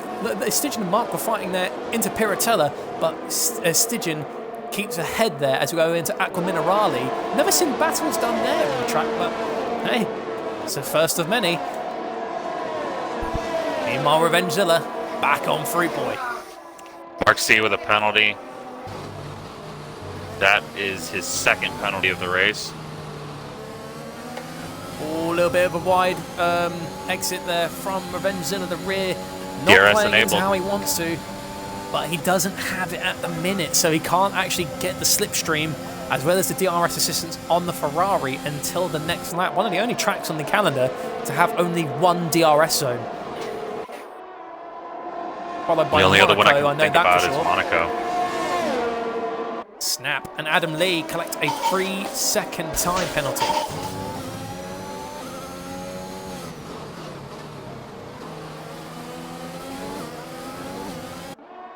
Oh, Adam Lee and Sliverin having a little bit of a duke going into Tosa. And Adam Lee gets ahead of Sliverin's AlphaTauri. Rizzo is absolutely pushing her car past the limit to get away from Zilbrad. Partially working. It is She'll working. be sacrificing a little bit of safety here for outright speed, but she is opening that gap. Meanwhile, Fruit Boy is now going to be applying pressure, so this is good for her. The more Zarbrad fights, the more... Sector 3 yellow flag. It's Mark C. He spins out at Alta. No, luckily he could get back on. Yeah, he's not out for the count, so safety car will not be coming out now. But meanwhile, Fruit Boy, DRS assistance on Zybrad. I think he just spun. Here comes the Ferrari. Is he going to make the move into turn one? He's going to get a little look. No, it's too early to... it's too late to even attempt to make the move. Meanwhile, Soggy Salmon... Breezy. He is not mucking around here. Salmon is on a flyer, and he's one of the only cars who doesn't have a penalty. Yeah. I'm dead last to P6. Might be a lucky car. Could Salmon finish on the podium? He could do. He's now chasing down Moggs. He just made 0.2 of a second as he just went through Villeneuve and Tosa alone. So he is absolutely on a flyer. This Red Bull is definitely a real contender for the podium. Who knows? Could potentially be for the win if anything happens to the front runners, because they're all still sitting quite close. It's a bit of a train here between Zarbrad, Fruit Boy, and Zilla. And it looks like the skies are starting to grey up. Is there going to be rain? Could be. Don't know if this there's going could to be add rain. It's a overcast. whole new level of... Oh man. DRS assistance. A whole new level of just outright Ferrari versus excitement. Williams. Into turn one we go. Zybrad tries to close the door. Passes him. Salmon passes Moggs now. pretty easily. And as it stands now, the Ferrari up to second place. The Aston Martin looking to get past the Williams. Zybrad shuts the door. Doesn't allow that Aston Martin, the chance to get the position. Williams holds the third slot, but it's still anyone's game. Meanwhile, while these lot fight, it is allowing that Red Bull of Soggy Salmon that ability to close that gap. Salmon is really not playing around today. Hamilton with the purple lap of 1:17.4 on those medium tires. But he's down in 16th place. Unless he can get it into the top 10, that just won't stand.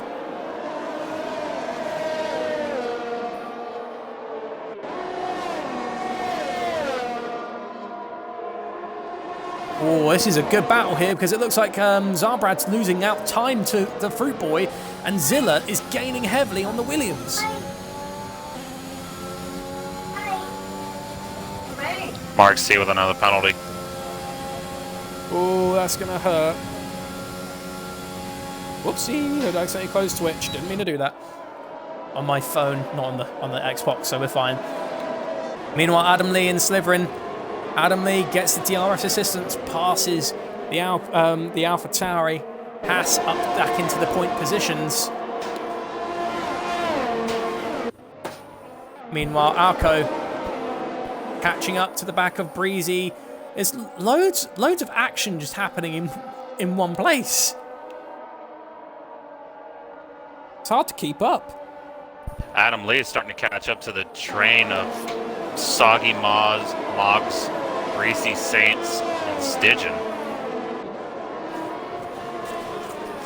Oh, Yeah, Stygian Soggy runs Salmon. wide. Salmon's actually not done what he needs to do, and that's closed the gap between himself and Revengezilla. Salmon does have that 3-second time penalty. That's going to hurt him at the end there. Meanwhile, Zarbrad and Revengezilla actually just passed the Williams into Ravazza, but the Williams gets the instant retaliation with the DRS assistance. Oh boy, I don't know if he'll pass him though. He might catch up to him. It's not enough. Yeah. Hamilton with another penalty. Another penalty. Meanwhile, Zilla is attacking the Ferrari of Fruit Boy. Zarbrad attacked the Williams into Ravazza. Could we see it done again on the Ferrari? Oh, boy, rear end a all little of them bit. struggled with the rears. I heard you have a little bit of drink there to get your throat ready. As Fruit Boy moves into the right-hander, and Zilla on him. Soggy with another penalty. Another penalty. Salmon's Rough not having a good day in the Atla. Penalty-wise, Zarbrad still stands on top, but he needs to close the gap between himself and Rizzo to secure the win. And on board with the Aston Martin as he can now attack the Ferrari for second place in the Grand Prix. Is it going to be enough? DRS assistance? Is he going to use any battery? No, he's not. Gaining. No. Zilla could have possibly done it, but he backs off. Zilla just chose not to make the overtake. Sainz is going on to soft tires. Oopsies. Onto softs. He could take him to the end, actually. They do last 10 laps or so, but from fresh, easily more. Meanwhile, Lincoln catching up to Slytherin. It's been tit for tat, really, between these lot. Oh, Adam Lee, side by side, and Fruit Boy out. I was about to say, don't go side by side. No, into Aqua Minerale. Crikey, not a spot you wanted to see an attack done, but crikey, Revengezilla's done it. To second place goes the Aston Martin. Now he's got a bit of a clean air between himself and Rizzo, so he can try and close the gap to catch up to the front-running AlphaTauri. Fruit Boy, though, has to put some work in to defend the podium positions. And we got a yellow flag. I don't think anyone spun out. It might have been Hamilton just running a little wide. Gotcha. Muddy Biscuit, maybe Zilla is biding his time, doesn't want to battle and lose grip to Riz. That is true. All he needs to do is defend the position. Meanwhile, the Ferrari round the outside into Tamburello. Makes the move, retakes second place. Revengezilla just doing his best to keep it close, waiting for that opportunity to retake second place. But for the time being, Fruit Boy puts his Ferrari back up into the top spot. While these lot are duking it out, Rizzo has opened the gap between herself and second place to 4.2 seconds. Sheesh. She is on a flyer. She's been monumentally quick in qualifying. She has been monstrous in the race. And so far in the latter stages of the San Marino Grand Prix, is looking like she could potentially take it away. Braver Container, fastest lap of the race. Meanwhile, Stygian getting a little bit of a look on Breezy there for a minute. Bit of a train there down the middle. We've got FTR Moggs leading it. No, sorry, Salmon's leading it. Salmon's just maintaining where he is at the minute. But so far, the only drivers to not get penalties is Eagle, Lincoln, and Breezy and Zarbrad. Zarbrad's in the most crucial spot here. He just has to pray that Rizzo makes another mistake. Yeah, and even then, he would have to hope that it can start to catch up to her a little bit, or that she starts to drop back. Moggs passes Salmon, takes 5th place. Salmon couldn't do anything about that. He was the leading car of the train, couldn't really defend, had no way of defending. Moggs retakes 5th place. And is instantly closing the gap between himself and Zarbrad down. Wasting no time. That's because Zarbrad is let's just face it, he's at the tail end of a train in front. Rain in 5 minutes. And Rain look in at the 5 penalties. minutes. Oh boy. We could be seeing intermediates taking us to the end of the San Marino Grand Prix.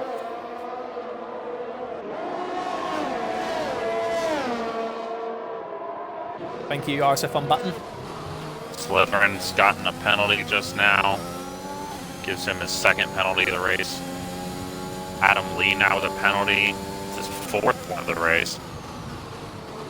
Very difficult track this to maintain consistency. Loads of penalties already being applied. As it stands, there you have it for all the penalties. 10 minutes of left of race. Might be too late for switch, but might be tricky conditions, saying Muddy Biscuit, which is true. We have seen races where rain has come down, but it's not been not quite intermediate.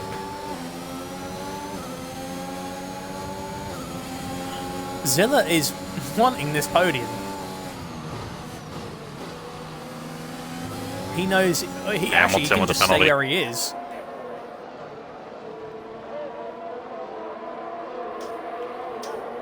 We're just waiting to see droplets go down the cars. Adam Lee and Stidgen are fighting for spots, and Stidgen, I think. They're side by side. Oh yeah, there we go. Oh. Round the outside. Around the outside, and Adam Lee gets the move done. Through Piratella. Wow. Good move. That was a nice... And we've got a helicopter shot of that side-by-side battle. That was really nice. Meanwhile, Salmon is right on the back of the Alpine. It looks like the little compromised exit there from Moggs. Coming down the hill. He gets the move Salmon done shuts the door. well before Ravazza, but looked like Moggs tried to get the move, but he couldn't get it. Not quite. And that's going to allow the Aston Martin the opportunity to attack. I don't think Moggs is close enough to pressurise the Red Bull. No, he's going to do it, actually. Round the outside into Tamburello. And does it last second. What a late overtake. Making up for lost time there. Phenomenal move by Moggs. No rain I can see yet. Normally you can see the droplets going down the halo, but no rain as it stands.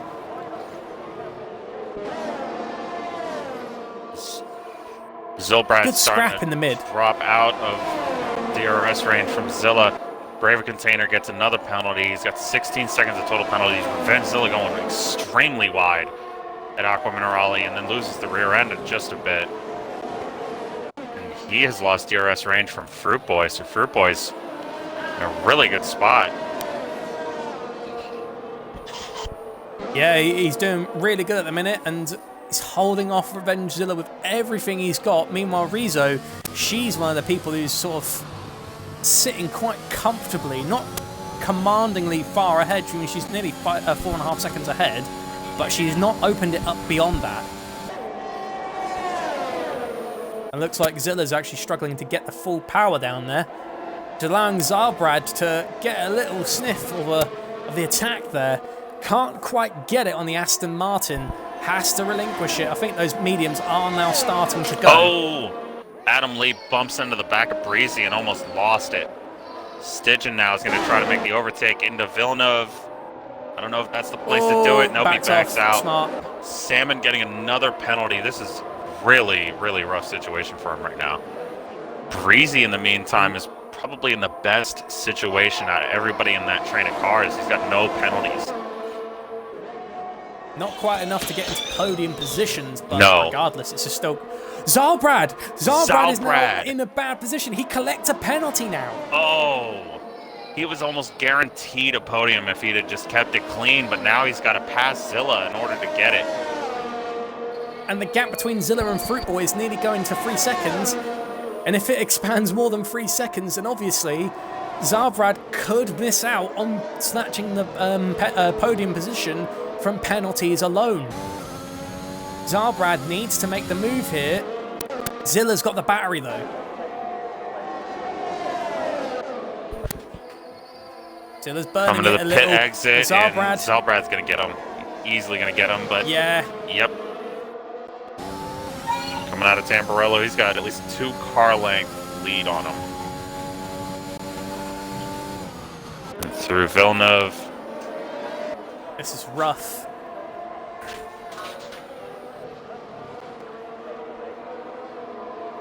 It's rough for that Aston Martin. He's fallen out the podium places and he needs to keep it if he wants to hope to snatch it from the Ferrari. Meanwhile, Stidgen is holding it quite well between himself, between Adam Lee and Sliverin. Breezy in 7th. Again, one of the only people in the whole race who doesn't have a penalty alongside Eagle. It's just Breezy. Very clean. Just Breezy and Eagle having two pretty good races. Well, maybe not Eagle. He's lost 8 spots. Those mediums are starting to fall off. Adam Lee gets another penalty. Not what you want to see. Meanwhile, we got a slow-going McLaren coming out the pit lane on board of the race leader. Is he going to compromise her? No, he's not. Nope, he tries to stay off to the side. Raindrops. We got raindrops coming down. Oh boy, yep. Those hards.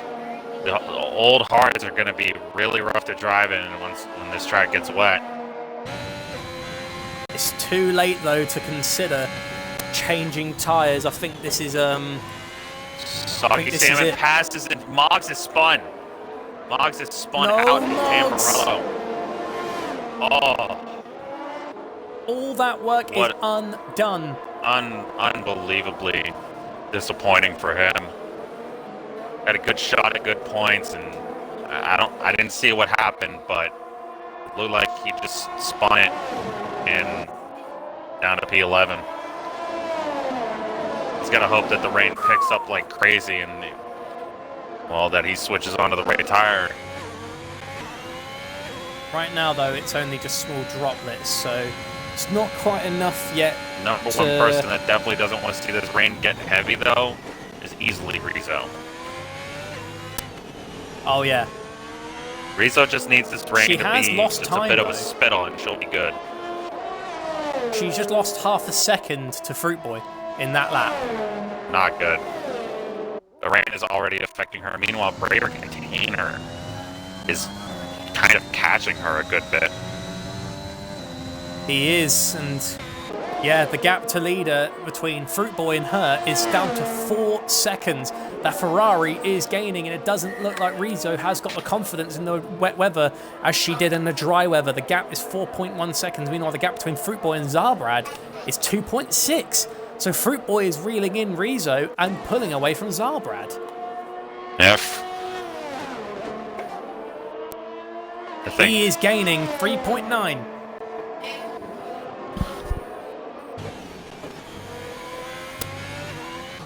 Aggressive, because it's home turf for Ferrari. They need this to give them a nice little bit of a confidence boost coming out of today's Grand Prix, as it's been quite chaotic for the most part. But as it stands, lap 30. Oh, we've got a car off. That's Adam Lee. Adam Lee spun it at Aqua Minerale, and he's struggling to keep it going. There's Moggs. I think the wet weather is definitely taking its toll here. As you can see, the track's getting a little greasy. 3.7 separates the leader and second place. Fruit Boy is caught up by about a second and a half since the rain started. And he's still got another lap to go to reel her in. Meanwhile, Braver Container is actually gaining on her enough to start looking to possibly unlap himself.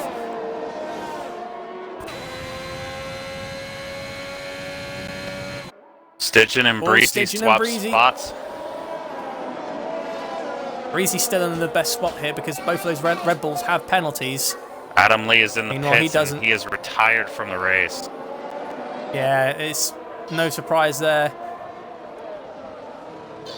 Pretty much. Not a great day for Haas or Mercedes. No, it hasn't been. Alco Saints down in 11th place. Adam Lee out. Hunt being out on the first lap of the Grand Prix. Soggy Salmon with another penalty. Meanwhile, Fruit Boy is just flying to Rizzo. He's now caught up by 2 seconds. No, this rain Zilla's lost it. Who lost it? He's not going to get that podium now. It's not like lost it in terms of falling off the track, but Revenge Zilla's collected a 3-second penalty, which means now that even if he can overtake Zarbrad, he needs to open the gap to 3 seconds. So I think Zarbrad now safely has third place, but Okay. Will it be enough? Can Zarbrad catch up enough to get second place from the Ferrari? 3 seconds separate the leader and second place.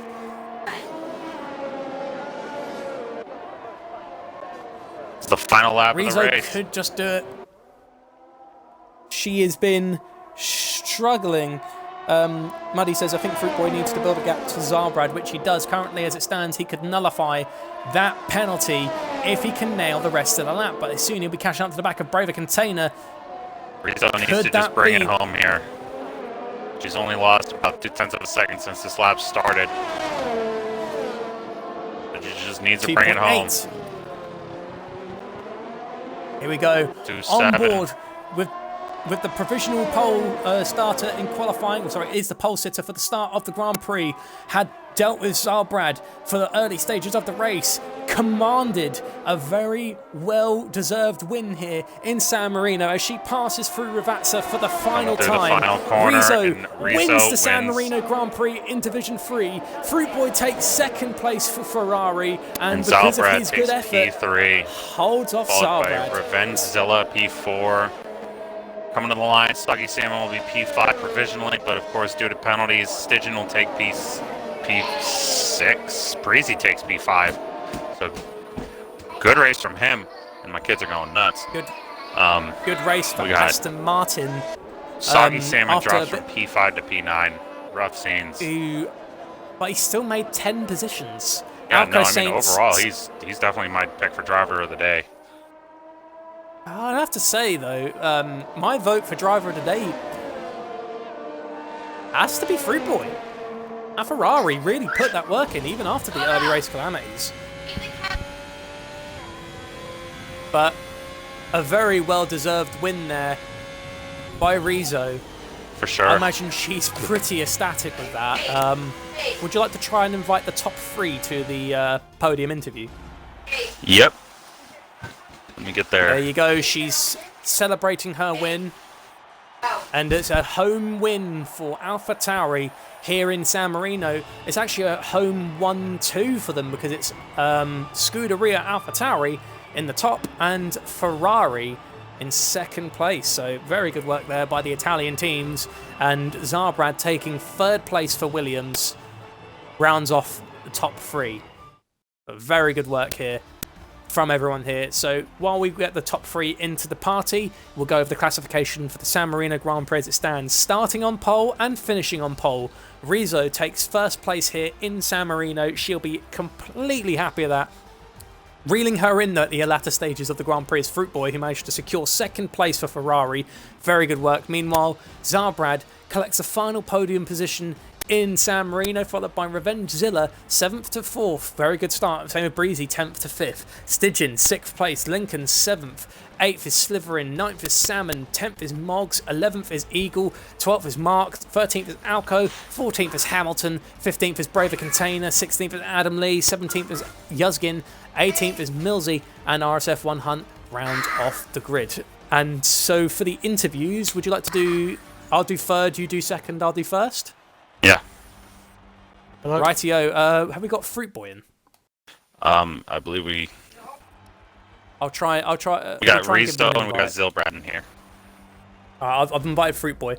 Right. All right.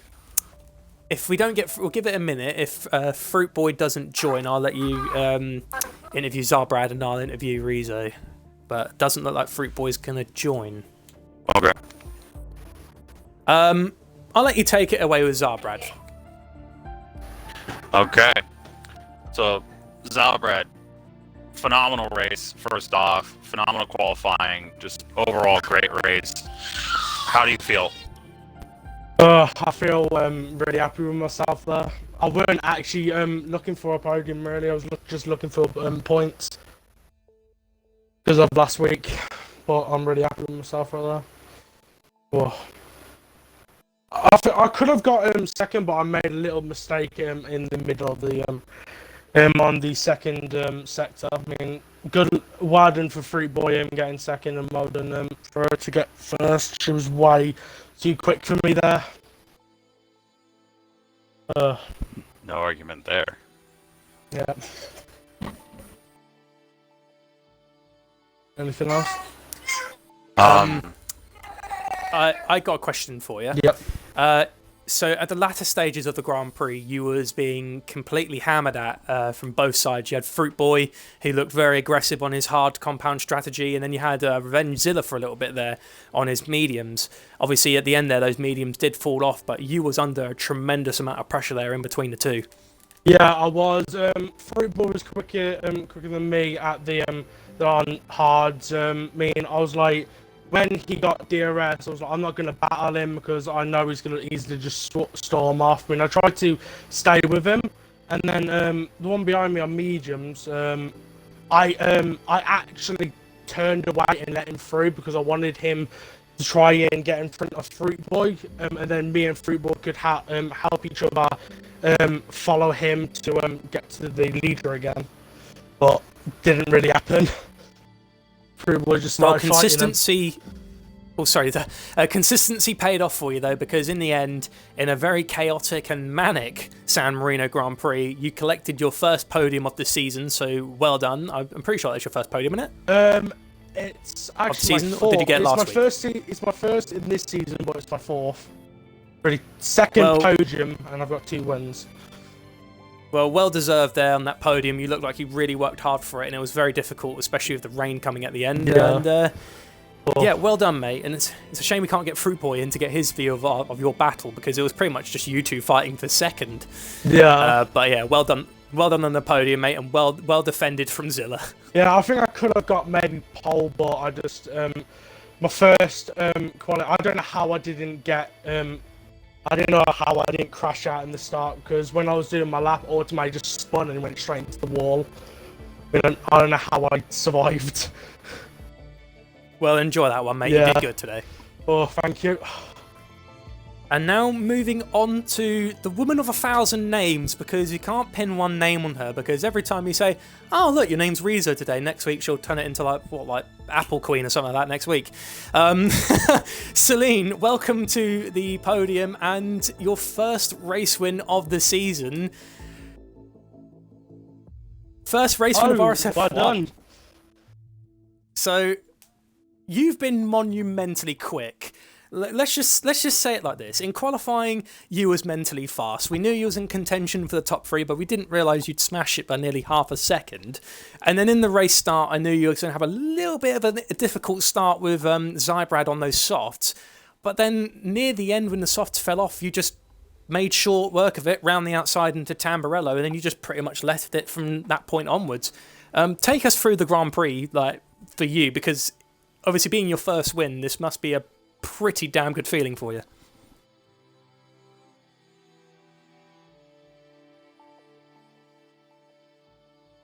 It must be.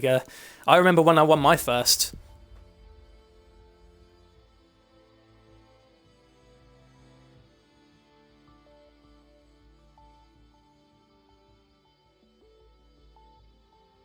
You can't find the words. Yep. That's all right. We'll carry on.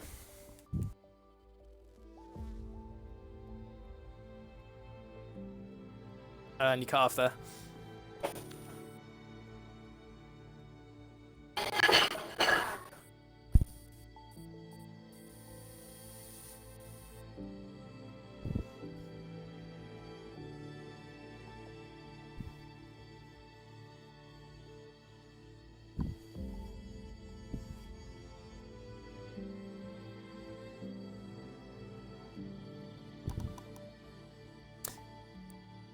You haven't included your audio. Yeah. Oh, you on your phone? Oh dear. No worries. Basically, just to relay what she said to the stream, she basically did her best to stick with Zybrad while he was in his opening stint. It's a very, very good feeling for her, as obviously it's her first race win in RSF1. And I have to say, Celine, obviously I know they can't hear you right now, but today has been an extremely commanding drive from you. Even with that restart, when it looked like everyone was quite close to the back of you, you just remained composed. And also, you've made history in RSF1, because obviously I think it's the first San Marino Grand Prix of the season for Division 3. So an Italian car taking it, and also the first female race winner in RSF1. Exactly. She said that she's a record holder now, so no one can take that away from her. But honestly, today you had driven very well, and even the quali pace has just astounded me and Days. We didn't expect you to just to destroy it today. Like, you've just done brilliant. So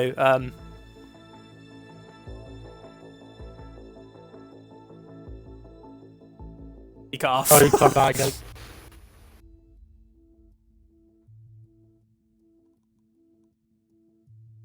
That again.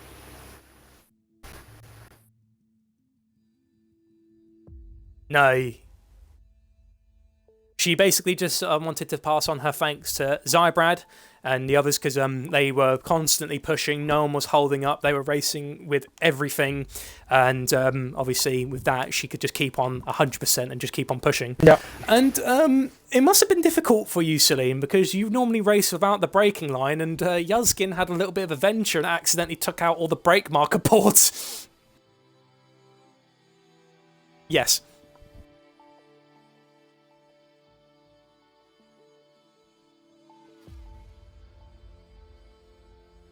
Yeah, you cut off there again.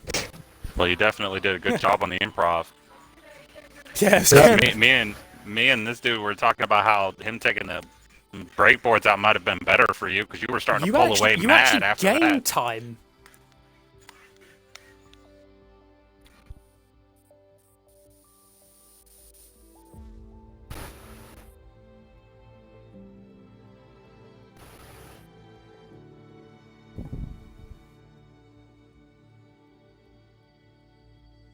Oh boy.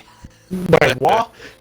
Oh man. That is ballsy that you've used Zarbra Yeah, as no. your braking You zone. deserve my respect for that. I mean, jeez.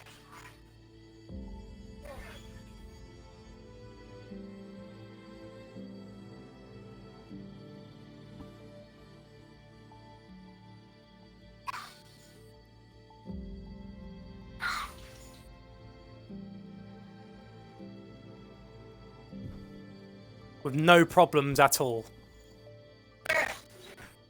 So that has been a truly tremendous Grand Prix, though, from you, Celine. That's the first time I've actually properly seen you in the race, because when I saw you in the past, you had a little bit of bad luck. But today you just seem like... Today it just seems like you looked at the past and just went, yeah, no more of that. And you've just completely done that today. You just smashed it. So well done today on your first victory.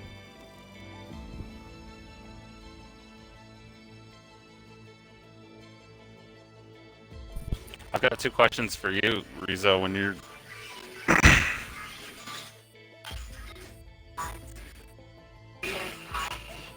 Wait, are you Italian? Oh, well, so it's not just your team's home Grand Prix, it is actually a home Grand Prix for you, so that's Only thing that even would have made better. it better is if she wins at Monza, too.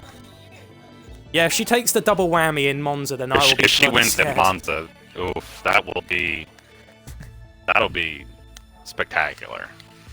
So just to replicate what she said there to the stream, she's happy because it's her first race win. It's the first race win for the Italian team of AlphaTauri in a home Grand Prix, and also it's a home Grand Prix for her as well as being the first female driver. So she's pretty chuffed with the achievement. And before we head off, Date has a couple questions for her. Okay, so my first question is, if you can hear me over my kids.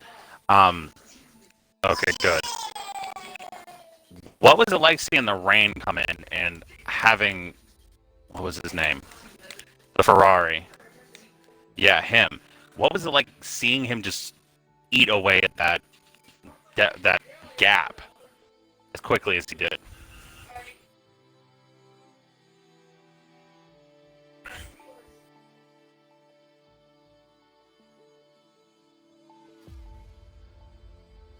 You cut off there again.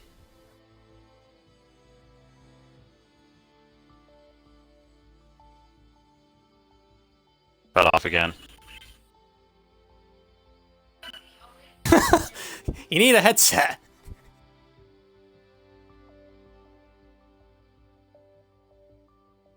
Well, Okay. yeah, I've done that similarly in the past actually. Like, well, I was also in an AlphaTauri in Australia when I came back. On the last lap of like the F4 Grand Prix, I was pulling away on my hards against the soft runners, and I was and like on my last lap I got 2 warnings, so I had to sacrifice some speed for some like safety, and I guess that's what you was trying to do there as well, especially with the rain.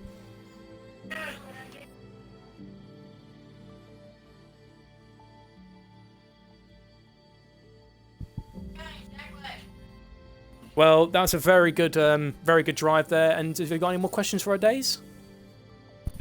No, that's it. Like I said earlier, phenomenal race, Rizzo. Just absolutely overall great qualifying and everything. Right. Well, what a return that has been. Obviously, it's my first stream back in God knows how long, so absolute brilliant stream to come back to, especially in San Marino, one of my most favourite tracks ever. And also, well, as a commentator, I've never driven on it before, so I can't really quote on that. And also, really good performance today from you, Days, on your comms debut. Honestly, mate, you've done a brilliant job. Thank you. I appreciate that. Hope to be a commentator more often in this league, that's for sure. Well, hopefully we'll hear more from you. I would say see, but we don't really see. So hear more from you in the future. Thank you. But good God, what a day it has been today in San Marino. Utter chaos in the beginning, a car out straight away, unfortunately being RSF1 Hunt. And yeah, thank you very much everyone for joining us for the San Marino Grand Prix here in RSF1 Division 3. Obviously forgive that it says Division 5 in the title. I've been a bit of a wally, I didn't check the title. So as it stands, your classification for the top 3 was Zarbrad in 3rd for Williams, 2nd place is Fruitboy. It's a shame we didn't get to hear from his input for the Scuderia Ferrari, and taking the top spot here, once again, as previously said, is Rizzo in the AlphaTauri, first Italian, triple whammy. So she's happy with that. If you want to make your vote for Driver of the Day, please go onto the Twitter, which is RSF1 Racing, or Racing Series F1, and soon a poll will open where you can vote for your chosen Driver of the Day. But in the meantime, I've been Primus Gaming, and what a stream it has been. Please join us tomorrow for Division 4 as they take their turn, which includes me, driving around the San Marino Grand Prix, and that'll be hosted by RSF1 Hunt, sadly, just alone. I'm hoping we can get a second person in, but who knows. But yeah, thank you very much, everyone. Please take care, have a good night, and stay safe.